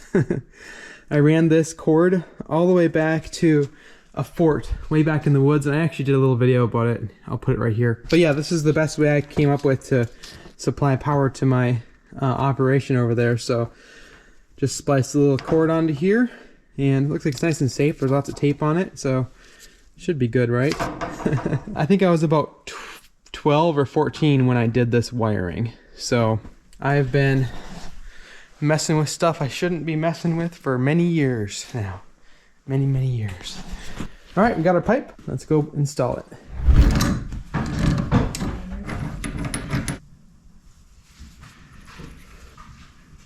Okay, a couple things to note here. My preference is to have the gas valve open towards the appliance. So you'll see right now, that's closed. It's going to be down, and then opening it towards the appliance like this is what I prefer. Now, it's not required for it to be like that, just a personal preference. If you keep everything uniform, then it looks like there's a method to what you're doing. Now, the Union doesn't need any pipe dope on it, but some people still choose to put a little bit on there just to keep it like lubricated, but personally, I don't really do that. You can do the same thing with this right here where this little brass ring is. This will seal without any additional sealant. But in theory, you could put a little bit of pipe dope on there, but we're not going to do either of those. We're just going to assemble it as is. But before we do that, we're just going to assemble it into this 90, because this can be rotated on here. So I can assemble this all the way to there. And then this 90 needs to be tightened onto that long straight piece before I assemble this into there. It looks about right. I want the valve to be facing out towards me, just like that. We'll spin this out of this 90 here for now. See, this stuff tends to get everywhere, so I like to try to wipe off the excess as I go. Just take and wipe the excess off.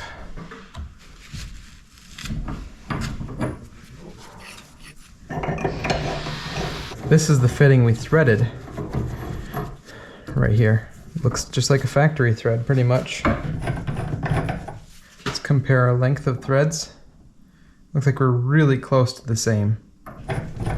Now you only put pipe dope on the outside threads. You don't put any in the fitting, because if you put any in the fitting, it's just going to push it towards the inside.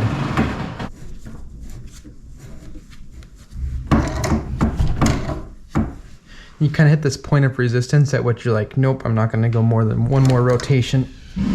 But you can tighten these pretty good. You don't want it to be easy to tweak them. I've only cracked, I think, one brass fitting by over-tightening it. So it's possible to over-tighten it, but pretty unlikely. Now, since this is our one piece of pipe that's made in the USA, it says it right over there, we definitely want to make sure that's facing forward.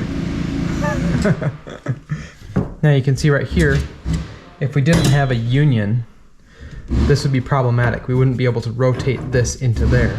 But since we have the union, we can just take it apart, thread it in, and then hook it up again.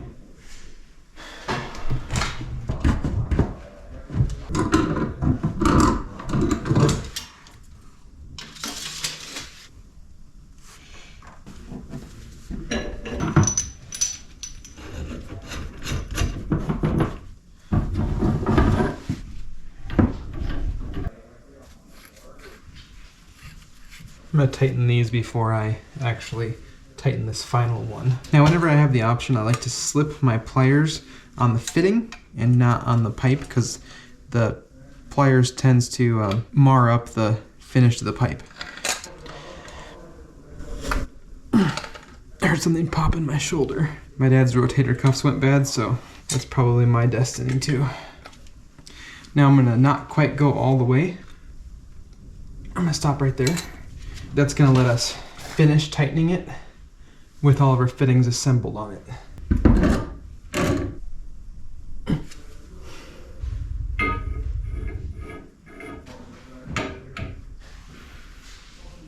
If you use the wrong fitting and you already got pipe dope on it, you can sometimes transfer the pipe dope by going like this. It gets most of it out, actually. It's kind of amazing.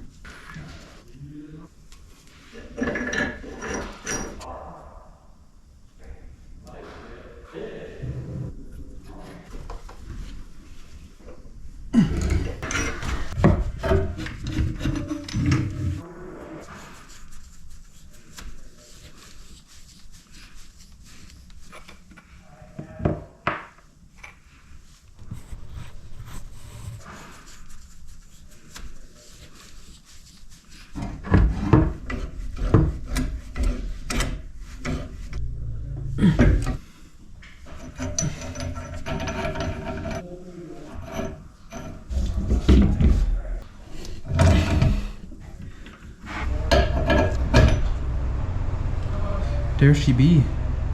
I'll just tighten on my unions and we're good to go. Golden.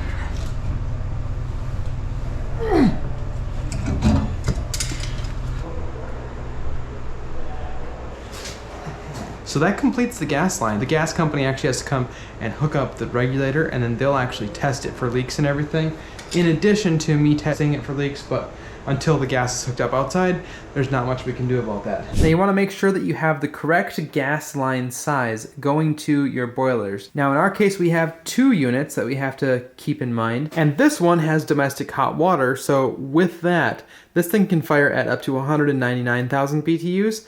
This one over here is 120,000 BTUs. So we're looking at roughly 319,000 BTUs worth of demand that we're gonna need to supply these things. So in order to see what size pipe you have, you first have to know whether or not you have natural gas or propane. With natural gas, we're going to be looking at the cubic feet per hour. That's the amount that we're going to be looking at. So you take the BTU rating of the boiler plus all of the other gas appliances on the property. In this case, we're taking that 199 plus our 120,000 BTUs, which puts us at that 319,000. So the heating value of the gas, 1,000 BTU per cubic foot. So right here's that formula divided by 1,000 BTUs per cubic foot gives us, in our case, it would be 319 cubic feet per hour. After you know that, you look at your length in feet and then go over to see what size you're going to need. So in our case, 319 cubic feet per hour, we would be fine with a 3/4 inch pipe so long as it was 10 feet or less. If we had to go 20 feet and we were on natural gas, we would have to upsize to 1 inch for the line serving that. So that's what you need to know for natural gas. Now the calculation for the propane is slightly different. So we take our 199 of our first unit plus the additional, which is, again, in our case, 120,000, putting us at 319,000. And that's the number that we're actually looking for. So our total gas input, in our case, 319,000 is what we have. So you can see with that same length of pipe in 3/4 inch, we have 608,000 BTU, almost double what we need. So we could actually go 30 feet of 3/4 inch pipe and still be fine with that 336,000 BTU available to us. So that's how we were able to determine that a 3/4 inch gas line is adequate to serve these boilers. Most importantly though, the gas line is perfectly level. I'm thinking about just leaving that there permanently and like putting some epoxy on it so that it's stuck to the pipe so that people can see that it's level. So I think our gas line installation turned out quite fantastic. We ended up adding 2 3/4 inch tees right here. The reason for doing that actually is just that these tubes added up the lengths correctly for what I needed, but it also gives them an extra port for something else. Obviously, in addition to the 319,000 BTUs that we're using here, we still have well over 200,000 BTUs available on that same 3/4 inch gas line, assuming that the appliance is fairly nearby.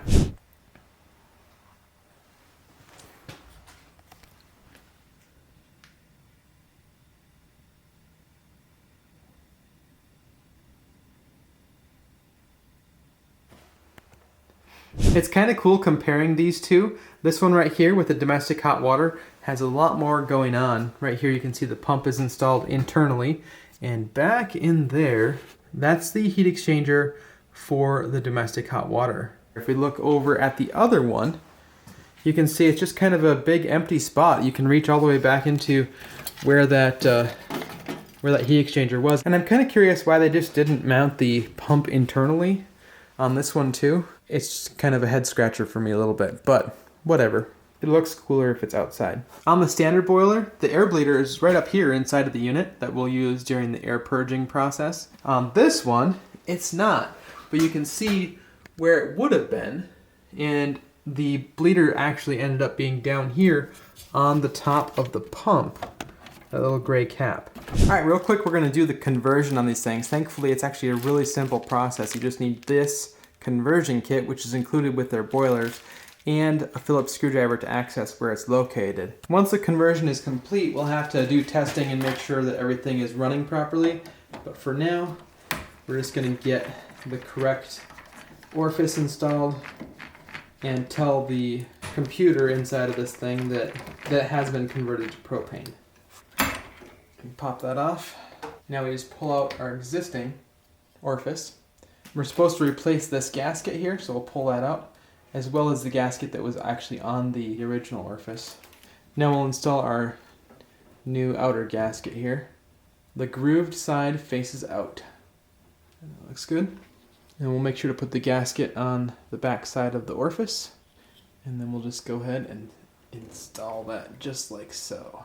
That's all there is to it as far as the physical conversion. The next part is going to be just programming the computer and letting it know that it now is a propane unit. Now we'll do the same thing on the other unit.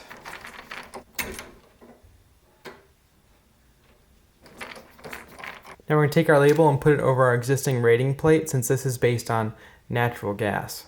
I like having this information, the maximum input, and then the domestic hot water, the minimum input, and the output rating, minimum relief valve capacity, and the manifold pressure, which is kind of cool. That's actually a negative number because it can draw the gas in through the gas line, so it doesn't have to be a positive pressure, which is kind of weird and cool. But right down here it says type of gas, natural gas, and that's where we're going to put this label. So I'm only going to cover the information that is no longer correct. And same thing over here. All right, in order to program this so that it knows that it has now been converted to propane, all we have to do is press this red button for 5 seconds. 1, 2, 3, 4, 5. All right, now we're going to go down until we get to A0. There we go. Hit enter. Now we're going to go down to B, which is for propane. Hit enter, and done. That's all we have to do. Now this thing knows that it has been converted to propane. Here's a quick look at the conversion manual. Feel free to pause if you would like to read through this. There's the settings that we just changed to put it into propane mode. And then we will be checking the operation of the unit, of course, but we can't do that until it is ready to fire, which it is not yet. We just did the conversion ahead of time. And that's it. I'd like to just install these directly on the air separator, but you can extend this, move it down, move it over if you need to. And then also obviously in the instructions it recommends if you're gonna put a permanent autofill valve with an RPZ, reduced pressure zone, backflow preventer setup, you could do that between here and the tank. But In most cases, you're going to be putting glycol in, and I wouldn't recommend interconnecting it to the building water supply at all. You'll just use a pump and manually charge it if needed. All right, we just gotta get until we can see the logo again. I usually don't use wrenches for this. Just get it so it's looking good like that. And we are set to go.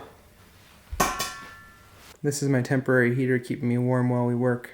It's doing the trick. Link below. Alright, so we got a bunch of soldering to do.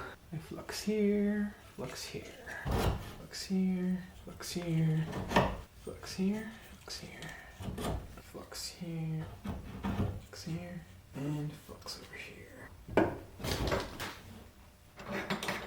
Oh man, it's looking good. Hopefully this is close. So I'll get a zip tie to go around here.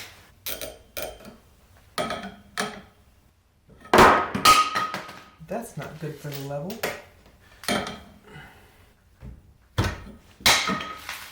That's not good for the level.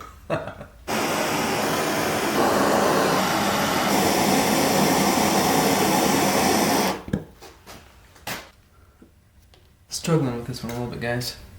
We'll come back to that. Let's do this one here. That's looking a little better.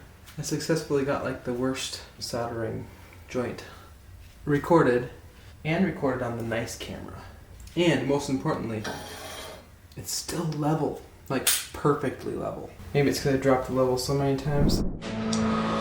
Now we just gotta clean up after the electricians. All right, we're just working on our relief valve pipes here. So we've got to run a pipe down to the floor within 6 inches of the floor, and that's extremely important to get within 6 inches of the floor for that. So over here we've got our pieces ready to go. If you were somewhere where you didn't have like a floor drain where it would readily go to, then you can pipe it over to a drain, but it has to be piped indirectly. But yeah, you just need to have a safe way of disposing of it. Most of the time boiler rooms are gonna have floor drains near them anyway. So we're gonna just solder these up quick.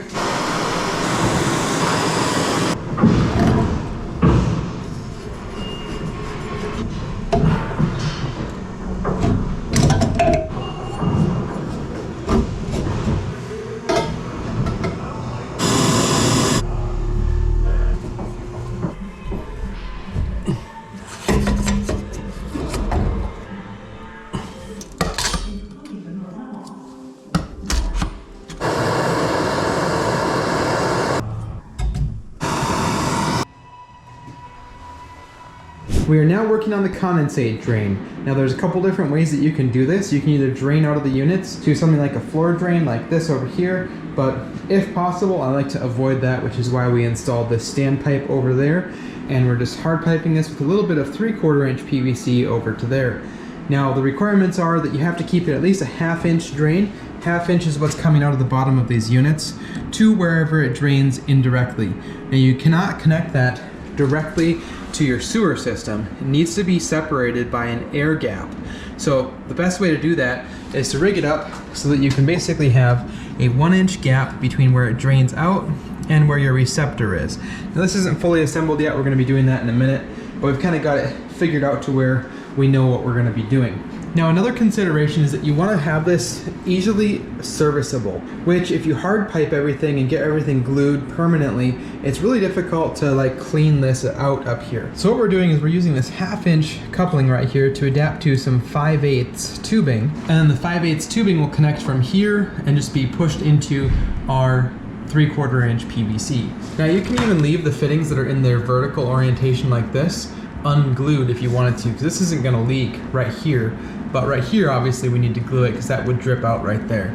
So we can leave that so that we can easily disassemble this and pull our vinyl tubing apart to clean any of this if needed. Now over here we're going to do the exact same thing, except for it's going to be going into this T right here, but same exact setup. And then right here obviously is where we're actually going to be draining into our standpipe. For a standpipe like this, you need to have at least 18 inches of pipe from the weir of the trap, which the weir is where the water runs out, basically right here. So 18 inches from there to the top of the standpipe is our minimum. Anywhere from 18 to 30 inches is what's permissible. Now you can offset your standpipe like we're doing right here So we're just using a 45 and a street 45 to offset it around our plumbing there so that we can get this out to where we'll be able to catch our condensate. So that's the setup we're going to be working on. We'll go ahead and work towards assembling that now.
Now I chose to upsize to 5/8 barb instead of 1/2 inch so that the inside diameter would be maintained and not reduced whatsoever. So we're just going from 1/2 inch thread on this side to 5/8 barb, and then that 5/8 hose will go into our 3/4 inch PVC, and that goes down to our 2 inch standpipe.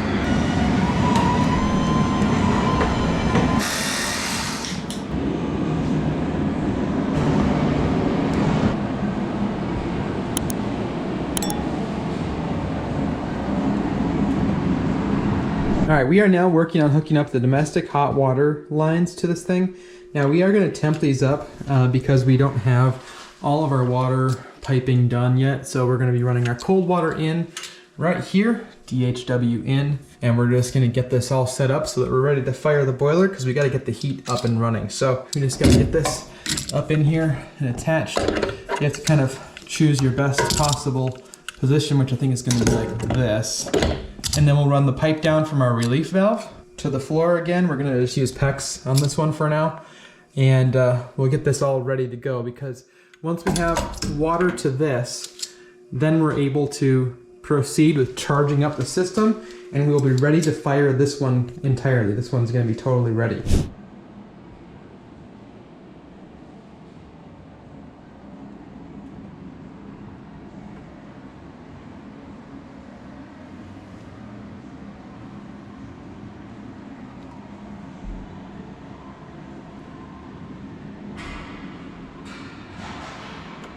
We've got a new water line coming in here, so we want to make sure that we get all the debris out of the line before we connect it to our domestic hot water side right here.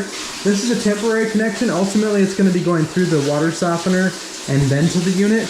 But for now, we just got to get water going through here so that we can turn this thing on. So we're going to be hooking that up right here on the inlet side of our domestic hot water. And the outlet side, we might just put a short tail on here, but for now, we're just kind of getting ready for our connections.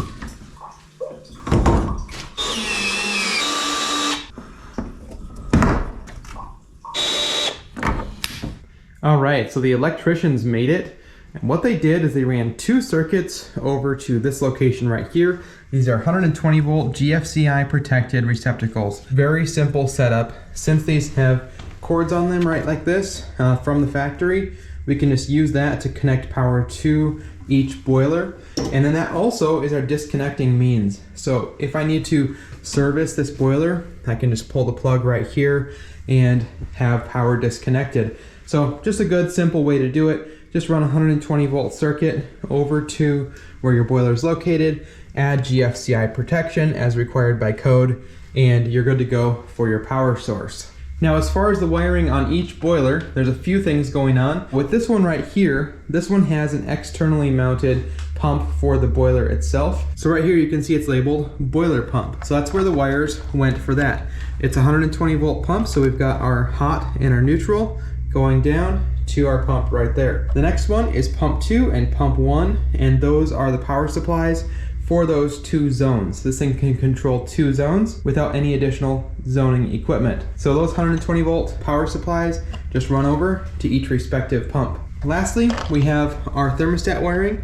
There's one that's not hooked up yet, but basically we have T1 and T2, which are going to be associated with pump 1 and pump 2 for those zones. An outdoor thermostat, which I'll show you here in just a second. And then we have a jumper where our low water cutoff would be, because the unit has a built-in low water cutoff switch inside of it. So you don't really need an external one, but some jurisdictions require that you add an external low water cutoff switch. So that's why that's there. Now there's multiple ways that this can be configured, and that's why there's alternate labels for all of those. But that's pretty much it for the wiring. This one over here, pretty much just the same situation, except for we don't have that pump circuit right there. Just have pump 1 and pump 2, and our thermostats for the associated zones.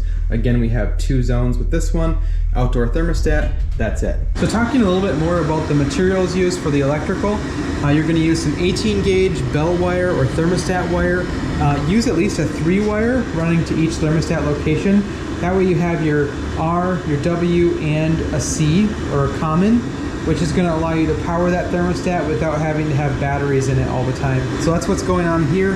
3 wire going to each one of the thermostat locations. 2 wire going out to the temperature sensors outside. You can see they ran this up through a piece of conduit. So there's a bushing right there to keep the cables from getting damaged, just to kind of protect them as they go up and through and over to where they need to be. I'll link to the thermostat wire that they used in the description of the video. Now this is just MC, metal clad cable. I'll link to this stuff as well. This is just a great alternate to using conduit. It's still shielded and protected and just clamped in place for wherever you need to run it. As you can see, 3 conductors inside, a hot, a neutral, and a ground wire. And then they just combined all the ground wires for the pumps. In this case, it's 3 pumps. So this one, that one, and that one, all the ground wires got combined up in here. And then there's one main grounding terminal right there that those all connect to. Again, I'll link to the different electrical materials in the description. All right, we're getting ready to charge the system up, but one really important thing before we do that is we have to check the pressure inside of these tanks while they're empty. Now we're gonna run the system at 20 PSI, and you wanna set your pressure tank at 2 PSI lower than the operating pressure of your system. So these are gonna be set to 18 PSI. So we'll go ahead and check those here. We're gonna use our M12 inflator. This will give us a reading on what the pressure currently is in the tank, and then we can adjust it if needed. These caps on here are really cool because if they turn gray on the bottom, it's an indicator that the tank may have failed. It's not exclusively what you're gonna be able to use as an indicator, but if you take a look at these, just make sure that they're still white and clear. So this one's at 14.5, so we're gonna pump it up just a little bit to 18 PSI. And we'll just set the target that we want and go for it.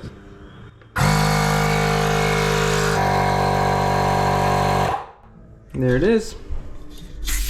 Now if there was no pressure in the tank when you checked it, you would need to replace the tank. It means that it failed. This one's pretty close, 13 PSI on this one.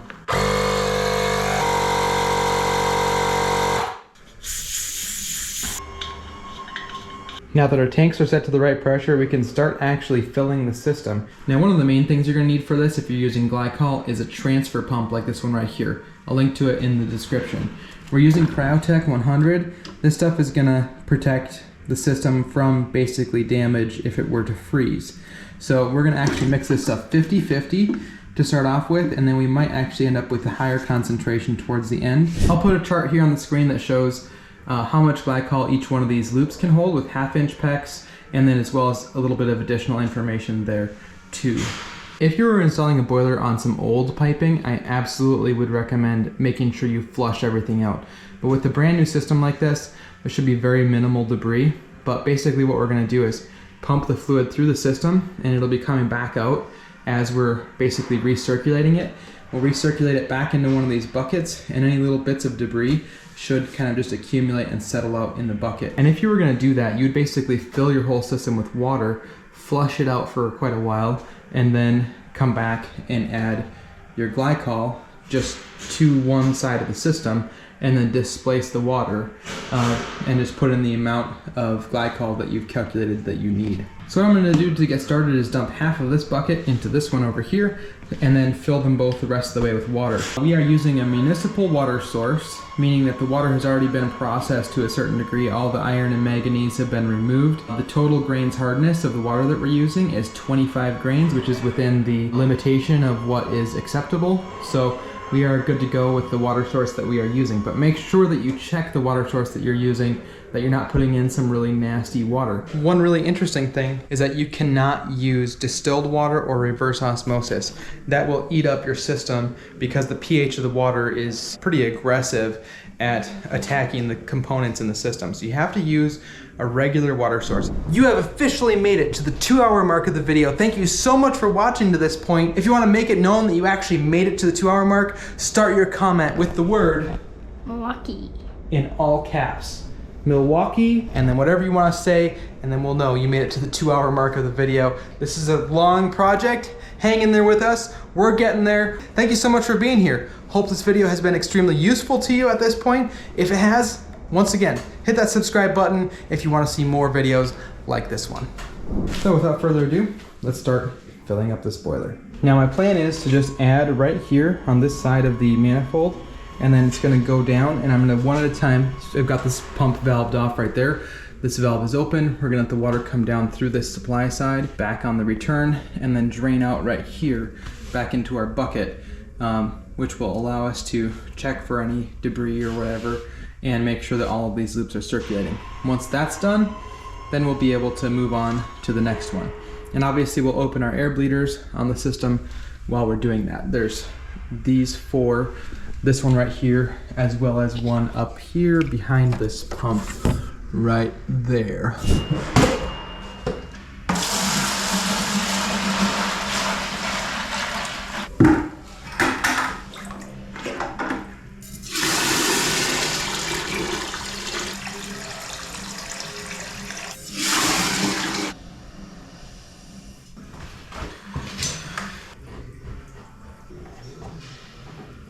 So what we're going to do is throttle the output of the pump by using this valve right here. We're not going to leave this wide open.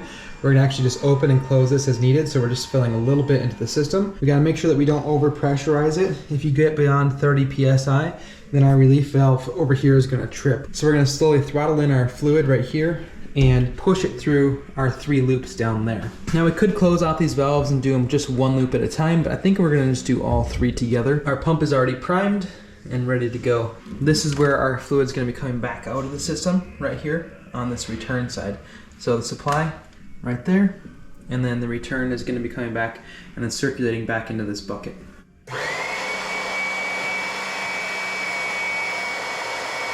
Our pump's got a little leak, so I'm going to fix that quick here.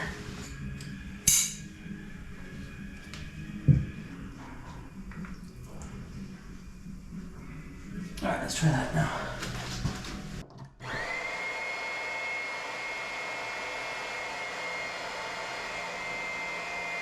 Now I shut it off just now because the system had actually reached a pressure of about 20 or 25 psi, and I didn't have the fluid circulating through the first loop yet, which I'm taking this little cap off here that unlocks the flow regulator so that I can begin allowing the fluid to circulate through the loops.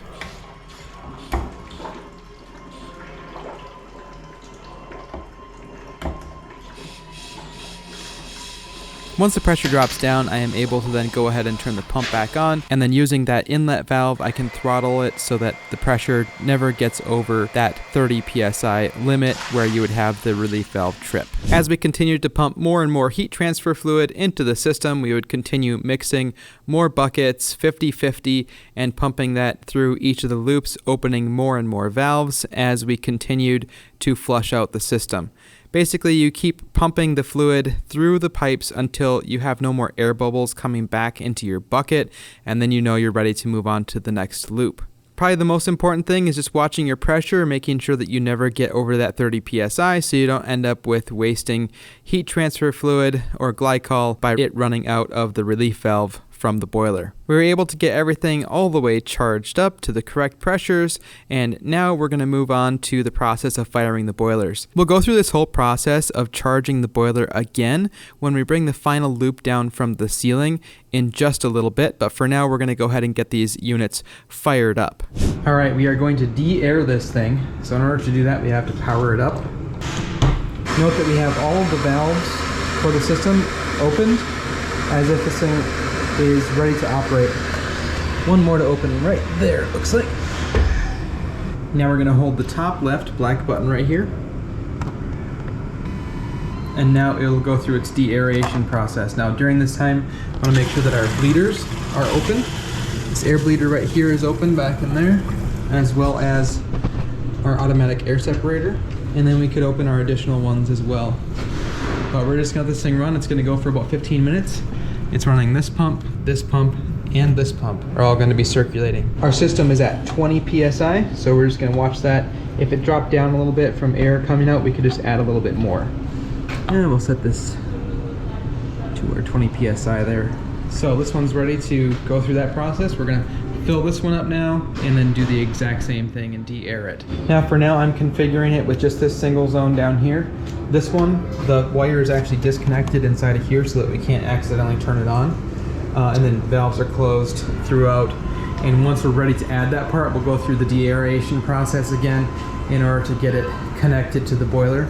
And likewise, the thermostat for that zone is going to be left off for now. So as far as the boiler is concerned, it's going to think it's just a standard single zone system when we first get this thing up and running here. What I'm noticing is that this is turning on and off and then stopping for a minute and allowing the air to come up and bleed out.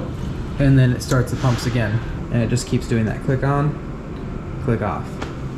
You can see our display right here also reads our pressure, which is kind of cool. Interesting how the shutter speed of the camera, as it gets lower, you can see it without flickering. Now the shutter speed gets higher, and now it's doing its flickering thing. So yeah, I'm pleased with it so far. I haven't found any drips, any leaks at all that I have noticed yet.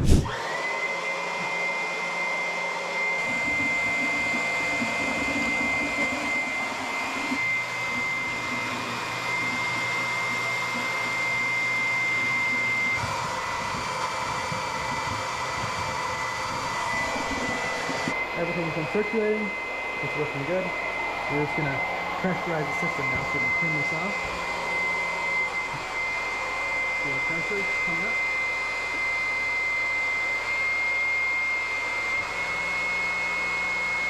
That's it right there. This one's up to 20 PSI now. Just make sure that we open all the valves that are needed. And we're ready to start the de-aeration process. Looks like we could add a tiny bit more fluid here real quick. All right, and now we're gonna switch over, unplug our pump, plug in our unit. We finished the de-aeration process. Now we're gonna go through the configuration settings. The main things that we have to adjust are the maximum temperature for this thing to operate at, which is 120 degrees for our concrete floor. We don't want to go above that.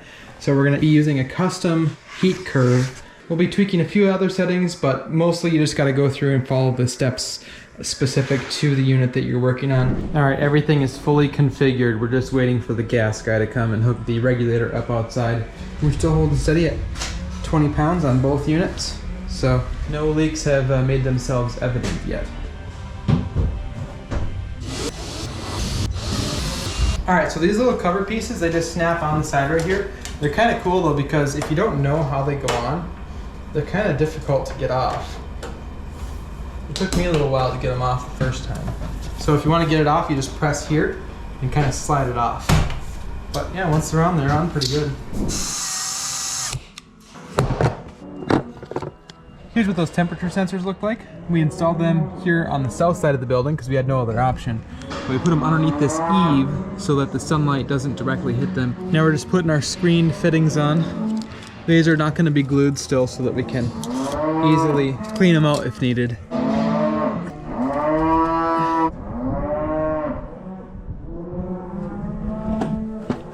Now Now that both boilers are configured and ready to go and charged up to the correct pressure so they are ready to start, we were able to notify the gas company, and they came out and tested all of the gas lines to verify that there were no leaks and that everything was set up correctly. Here's what we're using for doing our leak testing. It's just this micro leak detector. I'll link to it in the description or something very similar. This one's kind of cool because it has a telescopic dauber, but all we're going to do is just go and soap the fittings just like this, and then we'll just visually inspect them for bubbles after a few minutes, and then come back and wipe everything down with a cloth so that it's not nasty, covered in soap. Obviously, if you smell gas, that's a red flag right away, but as long as you got all your fittings tightened well, you're likely not going to have a leak, but it's absolutely worth it to do a few extra steps, take a few extra minutes, and just really make sure that all your piping is absolutely perfect. And the boilers fired up absolutely flawlessly and came right up to the temperatures that we had configured based on this being a radiant in-floor heat setup with concrete. Unfortunately, I wasn't able to get a ton of footage of the startup process, but it pretty much was a matter of getting the air bled out of the gas lines up to the boilers and turning on the thermostats and connecting power. The rest of it all happened automatically since everything was already ready to go. These valves, the way they work is you loosen it, and that's going to allow your flow rate to be as much as possible. By default, they come in the closed position like this. Okay, you can see that the flow rate changed. So we're just going to leave these all the way open. These are valves here as well, so in theory, if we want to close down just this loop, we could do so with this valve on the bottom rather than up there. So you have adjustment. I would actually use these down here to adjust and leave those open up on top. I'm really confident that we've gotten all the air out of this particular system. Now, if you had a bigger system or a different system where you had a lot more up and downs and radiators throughout, it might take longer. But we're going to leave this. Obviously, this automatic air separator is going to do a good job of taking any air out. And then there's this one up here as well. But I'm going to actually go ahead and just close this one off so that we don't have any water leak inside of the unit there. Yeah, everything's working as it should. Pretty awesome to finally have it going. So that was a lot of work, but it is good to go. Here's the thermostats we're using. These things are really cool. They can work with floor sensors or the air temperature or both. So if you come around this side, you'll see down in here we have a tube going down into the slab where this wire is going. So this actually goes out quite a ways. It's probably about 5 feet, at least 5 feet out here. And the reason that's valuable is that we can set the temperature of just the slab, which we've got set to 65 right now. So it'll be interesting to see how long it takes for it to actually meet that temperature, because it's like 10 degrees Fahrenheit outside right now. But these doors sometimes get opened and left open for a period of time. So this will just keep the floor at a constant temperature, and it's not going to worry about the fluctuating air temperature as much. And it's the same exact thing over here on the shop side. Same thermostat, same configuration with being able to set the temperature of the floor. These are also fully programmable, so we could have it set to turn up at a certain day and time and all that kind of thing. So but for now, it's just set standard configuration using the floor temperature as the sole factor when controlling these boilers. So currently it's 7:22 p.m. We'll see tomorrow when I get back here what the temperature of the building is. We're running these space heaters just temporarily to bring the temperature back up of just the air. Big door was open here for a little while earlier. So far the temperature of the slab has not changed. It's been at 49 degrees since we started it up. So it's going to take some time. We've got to finish this last loop. We'll be working on that tomorrow. And then we can tie in our upstairs in-floor heating. Right now it's still not connected, obviously. And we just threw a temporary just air thermostat in here. For now, that's going to allow us to control this zone. This is going to have a slab sensor as well. The slab sensor is down over there, but just a temporary one for now so we can test it out and make sure everything's working right. See, there's the exhaust and the new regulator that the gas company just set. And there's those outdoor temperature sensors. See you guys. See ya. Good morning. We are headed back to the project here. Right when I left last night, one of the boilers threw an error code E120, which is something about flame ignition failure or something. I checked a few things that the book said to check out and everything looks fine. So I'm not exactly sure what's going on with it. And then we gotta throw a gas valve in an LB white heater. We'll make a separate video about that, but we'll see you at the job site in just a few minutes. See you there. All right, we're just rolling up here. And it looks like the unit that was having issues is running right now, which is interesting. The guy at Renai, I just talked to them on the phone, and he said, well, check your gas pressure, check your condensate, check your venting. That's all well and good, but I've already checked all those things. Starting to feel good in here. Neither one has an error code, so either they reset it this morning or it's fine. Condensate was the one he was saying to check.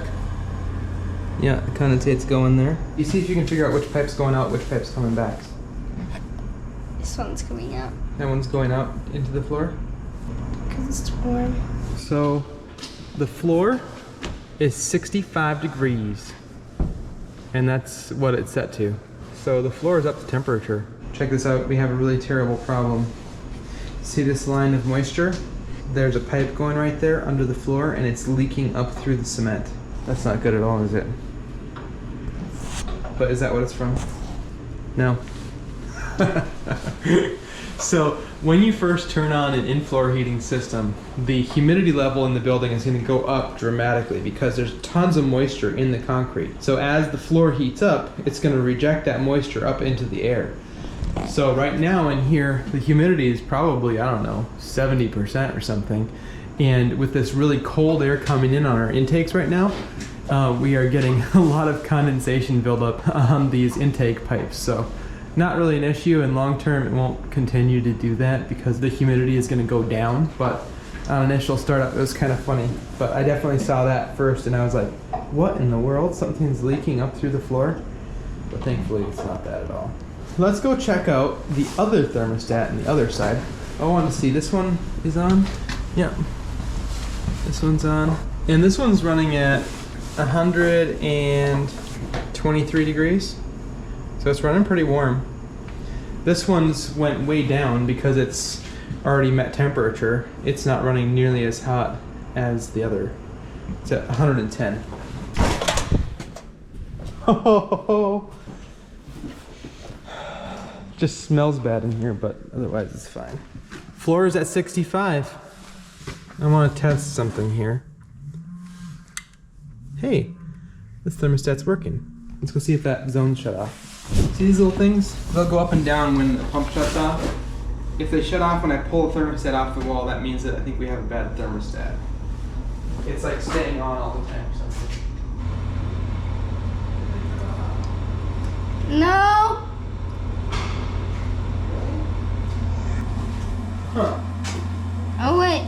This went up, right? Yeah, they just did. Okay. So the thermostat's not attached to the wall. I'm gonna go stick it back on. Right now it's set down below the temperature of the building. So when I plug this back in, it should not turn on. If it does turn on, then we know we have a bad thermostat. Did it turn on? Yeah? Okay. Huh, bummer. So, let's call Honeywell about that and see if they'll send out a replacement or if we have to return it or what. In theory, this should be like the warmest floor in the building right here, because here, turn on Mr. Flicker Factory here. This floor is the shortest loop. This is the smallest loop in the entire system. You can do up to 300 feet on half-inch PEX, and this loop right here, I think, is only like 150 feet or less. So because of that, if I leave this zone right here wide open, it will pump a lot faster, as you can see. So I had it manually throttled back a little bit. So what do you think about all this, Oli? Tell us your whole assessment of what you see. It looks very complicated. Pick out different things. I want you to point out different things that you know what they are called. Just one thing at a time. So this is the PEX stuff that goes through the floor to heat the floor. Yep. And then these are like the pumps. Exactly. There, and there. Yep. And this is just like the tank thing. Expansion tank. Yeah.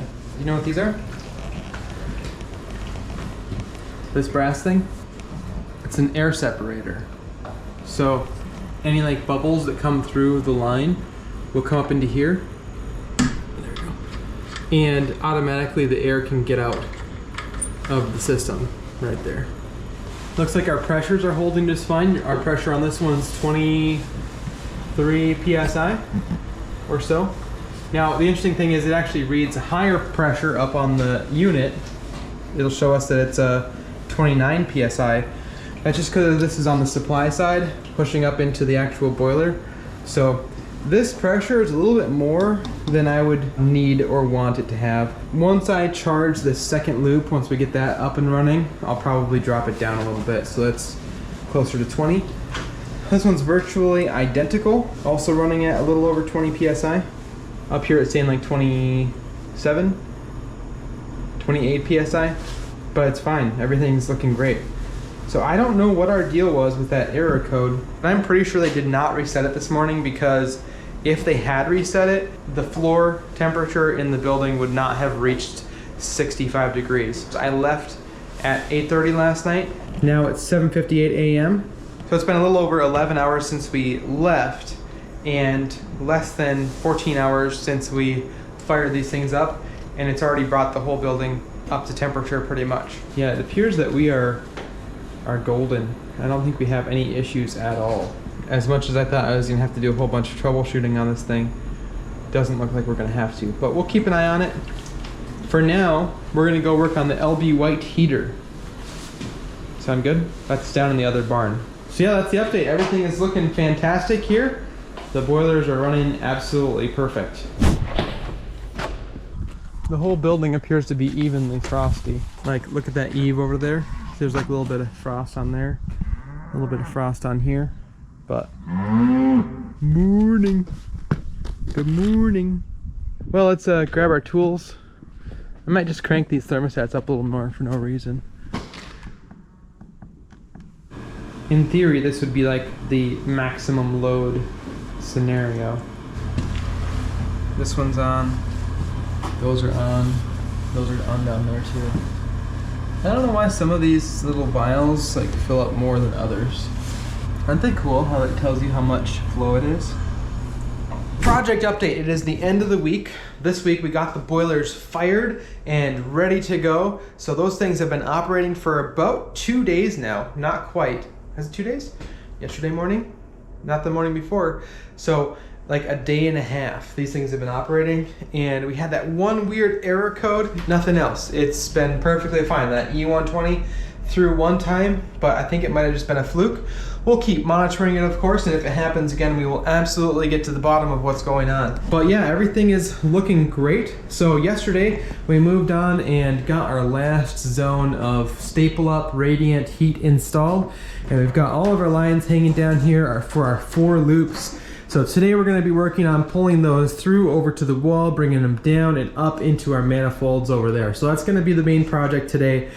So we're getting towards the tail end of this boiler video project, but I want to give you guys absolutely as much information as possible. So we're not going to quit yet. We're going to actually finish this entire thing over here. When I charged the systems, I got some footage, as you guys just saw, but I wasn't able to take tons of time in just explaining everything because we were just needed to get them up and running. Ole's here today calling the shots, so whatever he says, that's what we're going to be doing. Hopefully we do what I just said. Is it okay if we do that next? Yeah, I want to do that. You want to do that? Okay. I don't know how many of you guys use Milwaukee Packout stuff. I'm a huge fan, and especially recently. And Naomi got me the Packout radio for Christmas, although I opened it a little early, which I'm in a little bit of trouble for, but check this out over here. This is where we can charge M18 batteries, but better than that, well, maybe not better, but I figured out that the GoPro dual battery charger for the Hero 9, 10, and 11, which is what all this video has been taken on, is just GoPros like this. The battery charger for these things fits right in here, so I'm able to just swap the batteries through right here and close that up when needed. So it actually has been working really, really nice in just the workflow of things, having that as our central, like, you know, keep the phone there and the GoPros and charge the batteries and all that stuff. The other nice thing is if you have the radio on, you always know where your tools are at because it's just part of your stack of tools. My wife said that's a super lame excuse for getting the radio, but I tried it anyway, but at least she still let me get it somehow. All right, anyway, we're gonna get back to work here. Pulling these over, I gotta drill a couple more holes. Ollie's not happy about that, because why? The floor. What about the floor? I have to vacuum it. You have to vacuum it after we make all the wood chips? Mm-hmm. And the wood chips are gonna go all over the boiler stuff too, so that's gonna be annoying. This brings me to sort of an interesting question, and that is what orientation your manifolds should be installed. Now obviously we installed them facing down. We could still flip these up if we wanted. However, we are not going to do that. The way these are designed, they're designed such that they are in this position as you're looking at them right now. So we're gonna leave them like that, and the only downside is that it's gonna require that we bring our tubing down and then back up, but it's not gonna look bad. It's gonna be great. Probably the most inconvenient thing is just gonna be getting them all straightened out and looking nice and tidy as we bring them into the manifolds. So I've got a couple more holes marked out. We've got one there, one there, and one there, and these joists we're gonna bring in some of our pipes over and down. And then we've got over here, we're gonna drill one more hole into that back cavity right there, and we're gonna bring those over and then down.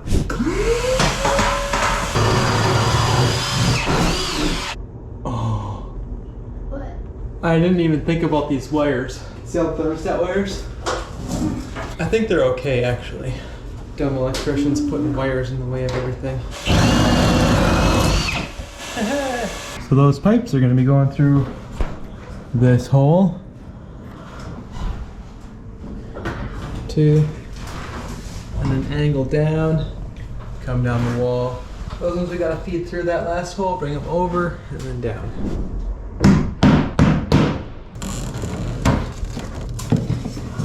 So check it out, I'm just gonna go like this. I'm gonna put one screw in here.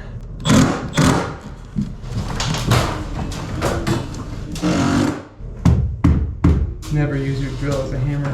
All right, we got all of our loops pulled down here. What we're gonna do is go every other across the wall so that we can keep them nice and straight coming down.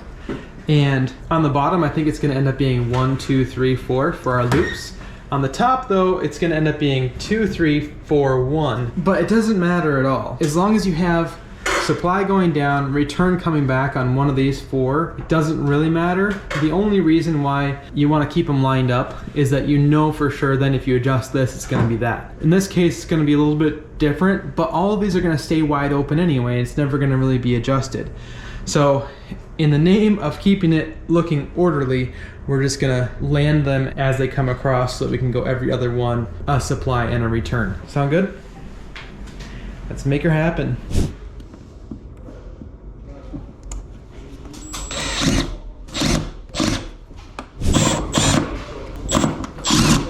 Maybe I'll put one more row down here. We are ready to tie our loops in here now. We're gonna basically choose the length of our pipe and then pull them all down and cut them all at once. So we've got one marked for our supply, and our return I'm gonna do about right this height.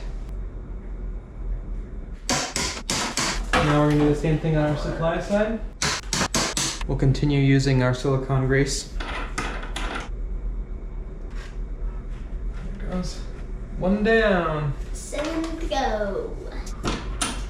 Now you guys may have already figured this out, but we are not going to be air testing these loops up here. We'll look for leaks, of course, and if we lose pressure, we'll deal with it, but there wasn't, a bunch of concrete guys working over the top of it and all that, so no big deal. And I just did something silly.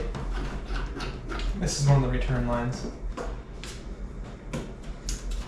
As always, trust but verify. So first, pull this fitting off. You can actually slide that right on here right away if you want. All right, now we gotta take a little bit of this and put it on the O-rings, and then you just rub it around with your fingers. Then you can push that in there. Yep, that's all it is. Now push it up into that spot. Nice. There you go. Alright, that's good. We'll come back and tighten them in a minute. You can keep doing. You can do the rest.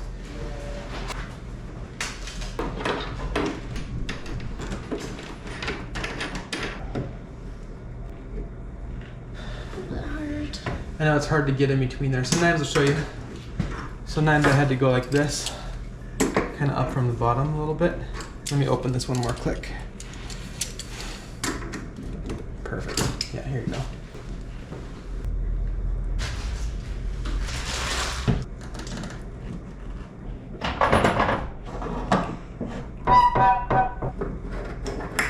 It's pretty close. Oh yeah, here, wait. I feel like. We can loosen this a little bit. We'll allow it to go, and then we tighten the lock ring down like this.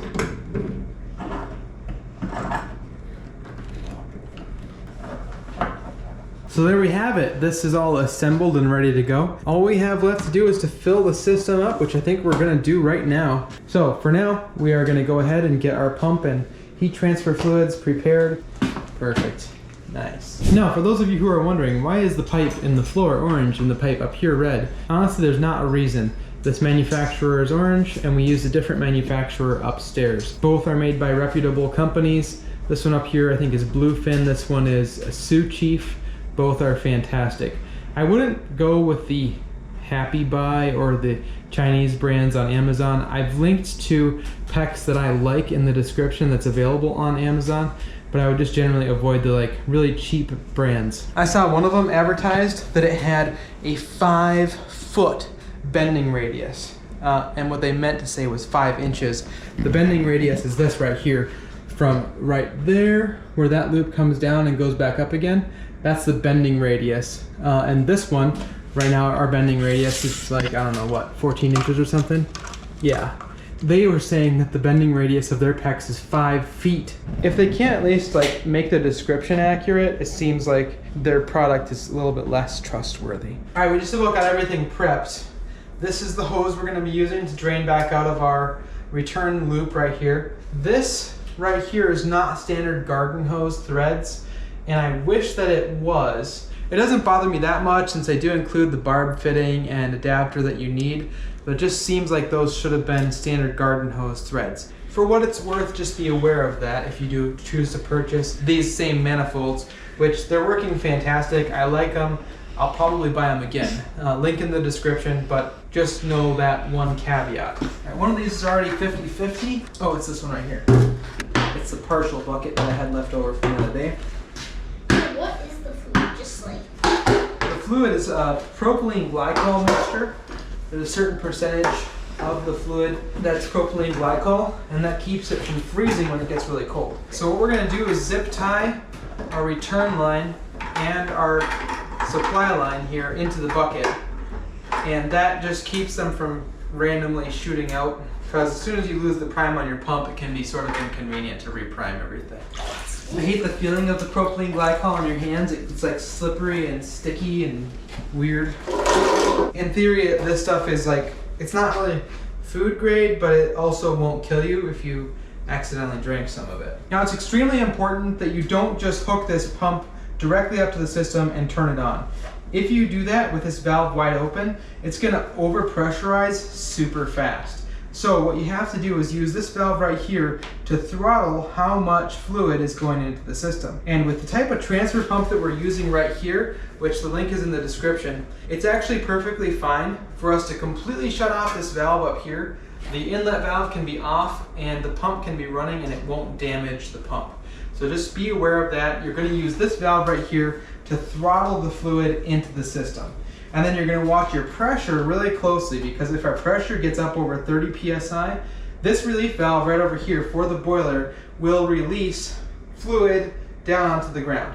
So just be aware of that. You got to watch your pressure, watch how much fluid that you're adding right here, and you'll be fine. You just got to be very aware of it during the process. If the relief valve does go off, it's not really going to hurt anything, so it's not that big of a deal, but if you don't want it to, keep those things in mind. Now, the way that we're adding fluid is we're going right in here. This is the supply side coming out of the boiler. It's going to be coming down into the supply, over through our air separator, and then up into our supply line, going over to our supply manifold up there and into those loops. Now, as you saw right here where these valves are, they're currently off.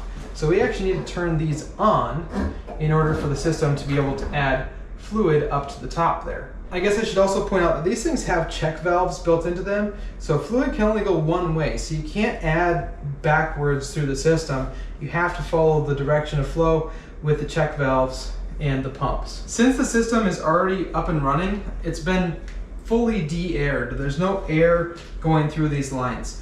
So before I start adding right here, I'm actually going to disconnect this, and we'll just run the pump for a minute and pump some fluid back into the bucket. That way we get the air out of these lines before we connect it. Oh yeah. So that should get the air out. I'm just going to kink this line, and then we'll connect it up here. Will still be a little bit of air that gets in there, but not as much. Now we also should get our bucket ready here. This is our undiluted solution that's going to be diluted about 50-50. We use this classic Leatherman of Oli's. Thanks, Oli.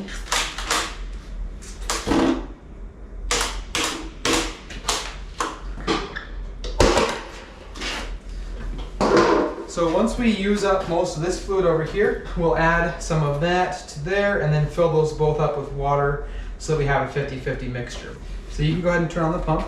Since we have some pressure in the system already, we can actually use a little bit of that to start our process without the pump running. Once we get down a little bit on our pressure, then we'll start adding with the pump. This is our supply side valve. We're going to go ahead and open this, and nothing should happen pretty much. We'll have fluid that goes into here, but these are all closed still. These ones down here are all open. All right, you heard fluid go in there. And our pressure is still up at 20 psi pretty much. This valve is open right here, so as soon as any pressure starts to go into these lines, it will start to come back on our return side. So I've got to pop these caps off of here. They just kind of click into place. That way we can take those off and be able to adjust our valves. So we'll just start with our furthest one right here. Go ahead and open this up. And you can see there it's going. And air's coming out right there, which is a good sign. That means that we have our loops hooked up correctly. Now we'll just do another one. And we're dropping on pressure, so I'm going to turn on the pump. I'm going to open all of these up.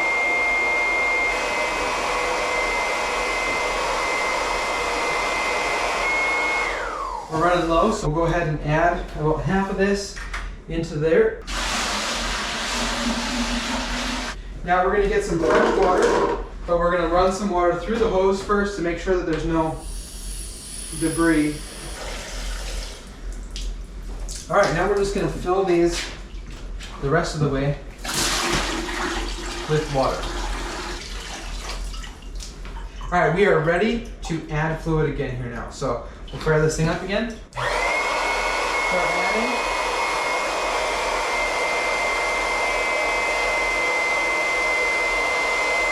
Now we're going to release some pressure here.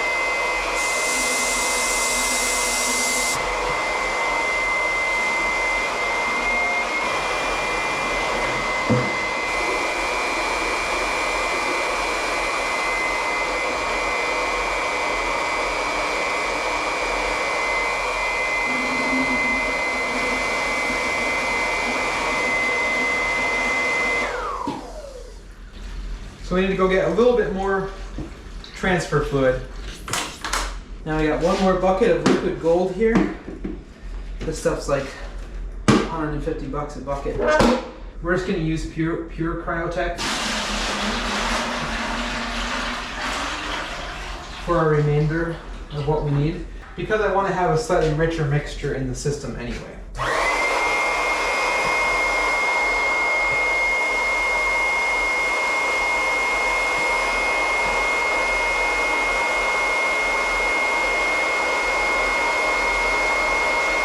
You can see there's still air coming out. It's actually looking pretty good. set this off right here.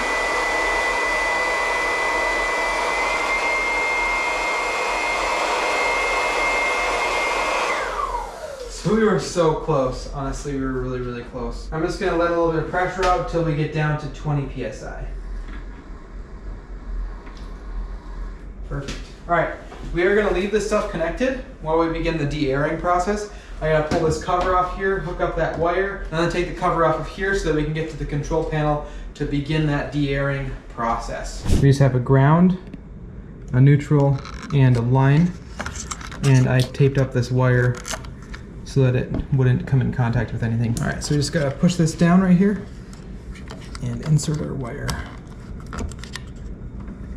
That's all there is to it. Let's throw our cover back on here. This pump is on speed high right now. We're probably gonna change that to medium. Cam out. So our power is connected. What we're gonna do now is hold down the top left button right here. It always goes through a pre-purge kind of thing when it gets power back to the unit. I haven't pressed it yet. Here we go. 2, 3. All right. Now the pumps should run. Oh, we gotta turn on our return line here. Yep, look right here. All of our indicators went down, so it is circulating. So we've got to have our air bleeders open. You can open up these two little ones. Just get them a little bit loose. They just got to be loose. Same thing up here. So it's going to turn on the pumps, turn off the pumps, turn on the pumps, turn off the pumps while it's de-airing. Those are loose too, yeah.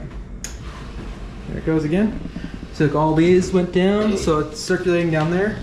I'm just going to leave this on high for this de-airing process. So it's not actually heating yet? Not heating yet, no. And we'll watch our pressure to see if our pressure comes down. Because if we lose air, that means we'll also lose pressure. I'm guessing we're not going to lose much pressure at all because we already circulated through the pipes really well. One of the things I'm most excited about for turning the system on is listening for clicking sounds when the PEX tubing is expanding up in between the floor joists here. I think we're going to leave this one on medium. Now, depending on the fluid dynamics and your system and the sizing and all that, you can actually figure out exactly what setting you should run your pumps on. That's kind of a little bit beyond me. The distributor that we worked with did give me guidelines and recommendations on what speed to leave these on. Obviously with our larger zones, these are going to be on speed high. This is just for your standard Grundfos circulator pump. The model number is the UPS 15-58FC. So that model covers a huge number of applications for standard hydronics. So as you can see here, we have 8 loops down here connected to one of those, a 3-loop connected to one of those, the primary pump for the boiler. So they're extremely versatile and meet the needs of most situations. I think you can almost feel it. What's that? Cold. Oh, can you feel it getting cold, kinda? Yeah. That's kinda cool. It's colder. So we just gotta wait for it to finish its de-airing process, and it'll say end here on the screen once it's finished with that. In the meantime, let's go walk around and we'll look for drips. Think we have any leaks? No? We're too good at it. We're too good at it, is that what you said? So over here, there should be fluid circulating through these. No drips. No drips yet there. No drips. It's been going through the de-airing process for several minutes. We haven't lost any pressure. We'll be ready to fire this thing as soon as the de-airing completes. We're gonna get ready for that. We'll put all the stuff away and, oh, hey, look at that. It says end right now. That means that we can put it into fire mode. So the T/T2 terminal is where we're gonna hook these. We'll just hook up one side at a time. And this is just gonna simulate that our thermostat is turning on. Here we go. All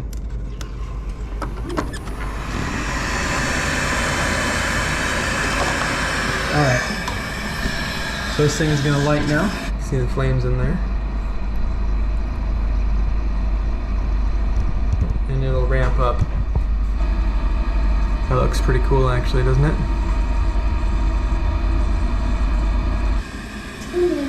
It's only 88 degrees right now. This is the only zone that's calling.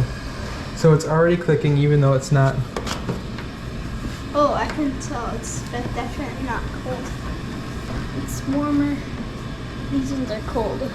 That's kind of amazing. Okay, let's go listen in the other room.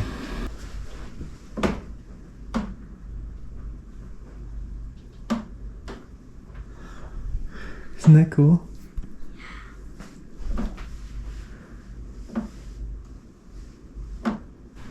All right, well, it definitely clicks, but that's exactly what we expected it to, so. All right, we'll get the thermal camera out and take a look. Oh, yep, it's warm. Get nice and warm. Feel it. Every other pipe is warm right here. And coming back, it's pretty cold. Coming back. It's gonna get warm though. Yep. Seems like it's kind of stopped clicking at this point. I love it. It's so cool. Oh, I can feel the heat coming off of these already a little bit. All right, check out the system now that everything is up and running. This unit here on the left has just one zone turned on. You can see that other zone is nice and dark, and you can see exactly where the main path of the pipes go on their way to the different zones. So you can see there's one going that way, and then one, actually two of the three loops go down this direction right here. But what I want to take a look at right now is this boiler. We just started up our zone going to the upstairs in-floor heat, and you can see right up in here which ones are the supply and which ones are the return. It is super, super cool. So you can see right up there, that's where our actual heat exchanger is. It's super hot. It's giving us a real-time hot and cold temperature on the different surfaces that we're looking at. Now you can see our circulator pump right there for the zone that is turned on. And then you can see just by the color of the tubing which ones are the supply and which ones are the return. Interesting that the aluminum plates kind of block our view of the thermal, since those are really reflective. So you have to almost look down here at the ends to see the temperature of the actual tubing. Now upstairs, we should be able to see really clearly through the actual plywood. So we're gonna go up there in just a minute. Here's out in the shop, you can see that there is not much distinction of where the heat is. That's because it's been off for probably a good 12 hours, honestly. Check this out. There's the pipes going into the bathroom, and the bathroom zone is all fired up. You can see where all those pipes are going. Isn't that wild? The hottest spot on the floor, oh, you found that, remember? Earlier with just your hands, is 73 degrees. The coldest over there on the edge is 60. It's somewhere. Yeah, that's it. I think that's it right there. Does it feel warm? Feels warmer, yeah. Right? And then going back out here again, it's not going to be anything because this zone is turned off right now. Oh, but over there, check it out. That zone is definitely up and running. And since we had to go through this edge right here in this hallway, that is naturally going to be heated too on its way to this final zone. That is looking so cool. Now, of course, right directly above us right now, this is where the heating is happening up on the floor. Now you can almost see where the heat is leaking out into or onto the plywood floor. Check out this end right here. Isn't that crazy cool? That is awesome. Am I hot? Yeah, oh yeah, you are definitely on fire according to the thermal camera. Let's go check out the other zone over here. There it is. So this one's kind of remote, and we knew that it wasn't going to be quite as efficient at heating this area because it has to go a little bit further. But this zone is definitely cranking away too. Where's the hot spot? It doesn't look like there's any particularly hot spot. It actually looks kind of warm, like right under the fridge there. 70 degrees. Now they actually changed where this room is going to be a little bit. I'll show you right out here. We're outside of that room now. But right over here you'll see where that was going to be included in the room right there. Those are the ends of those loops. So originally the room was going to enclose that portion right there. Alright, upstairs we go. What? Look at that. There it is. So if we look at just the floor here, The warm spots are currently 67, 66 degrees. And the cool spots are about 60. Ooh, I actually found it. Can you feel it? Can you feel the difference? You can see where all the staples are because there's better contact. So I think I might go back and add more staples. That is wild that you can see where the staples are. Huh, that's a ladder laying on the floor there in case you couldn't tell. That is so interesting. And you can see the beginning of the loop. So obviously this is the beginning. And then that's the end down there. It's a little bit cooler. But that difference will become more and more minimal the longer the system runs. Okay, you tell me where it feels a little bit warmer. It's kind of warmer here. Yep. That's one of the spots. Try right here. Right here. Right by my toe. Does that feel warmer? Yeah. And then just a few inches away from it, it should feel colder. Cold. Cold. Warm. That's so awesome. Let's go check out in the bathroom. You can see like the spot where I had to do one less heat plate on the end so that I could turn the tube. Yeah, more staples. The more staples, the better. Increase the contact. Stapling more. I might go back and staple some more. Not tonight, but. And you can do it in your free time. It's so cool how you can see your handprint after you put your hand down. Alright. If you guys want to check out the thermal camera I'm using, it just plugs right into your phone, and then you're able to do this kind of cool stuff. Fist bump. Oh, your fingers look cold. Well, everything appears to be working absolutely flawlessly. Our pressure is still at 20 psi. Pretty good, pretty cool stuff. Are the GoPros hot? Oh yeah, that puppy's cooking at 90 degrees over there. Really? Yep. Yours is... Hold on, I gotta get just so that it's the only hot thing. 82. Oh, heck. And that bucket of liquid is cold as ice, 60 degrees. Oh, it actually shows cold stuff too? Mm-hmm. So you can like go out on the ice? Cold as ice. Well guys, that wraps it up. I don't know how many hours long this video ended up being. I think it probably is over 3 hours, but I don't know yet. We've got a total of probably close to 20 hours of footage into this project. And if you're gonna hit the thumbs up button, do it for Josh. He is the one that went through all 20 hours of footage, pieced it all together for you guys so that you can hopefully learn as much as possible about boiler installations from this project. He probably has, I don't know, close to 100 hours into this video, and he will put a number here on the screen for you guys to see approximately how many hours it actually ended up being. But a ton of work either way. So if you guys have found this video to be helpful, please hit that thumbs up button like I said, subscribe down below for more videos like this one, and make sure you check out the links in the description to all the different products and things that we recommend for making a project like this happen. That helps a whole bunch if you choose to do that. I'll also briefly mention it.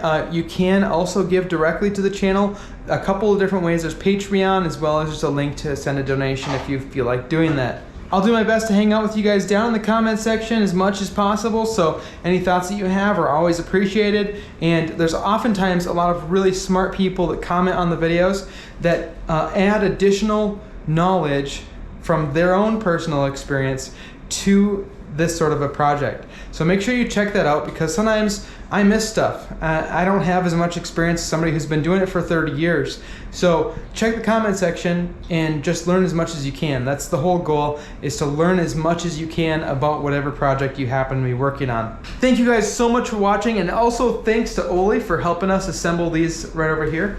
And it looks like all the ones that you put together are not leaking. That's pretty cool, huh? So it's fun getting to work with Oli once in a while. When he's not doing school, I get to steal him and he can come hang out with Dad on projects. So as a thank you, I think we're gonna head to McDonald's and grab a Big Mac after this, because the Vikings won, and every single week that the Vikings win, you get a free Big Mac if you spend $1. So normally I would try to avoid that sort of a thing, at least paying full price. But for $1, I think it's worth it. What do you think? Yeah.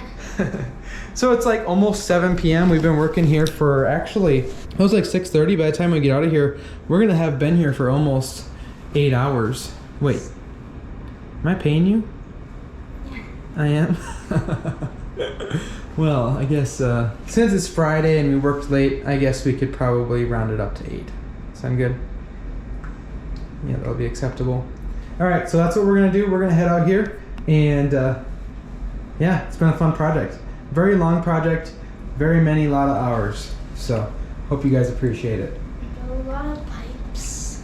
Lots of pipes. And valves. And valves. Pumps. And lots of GoPro footage.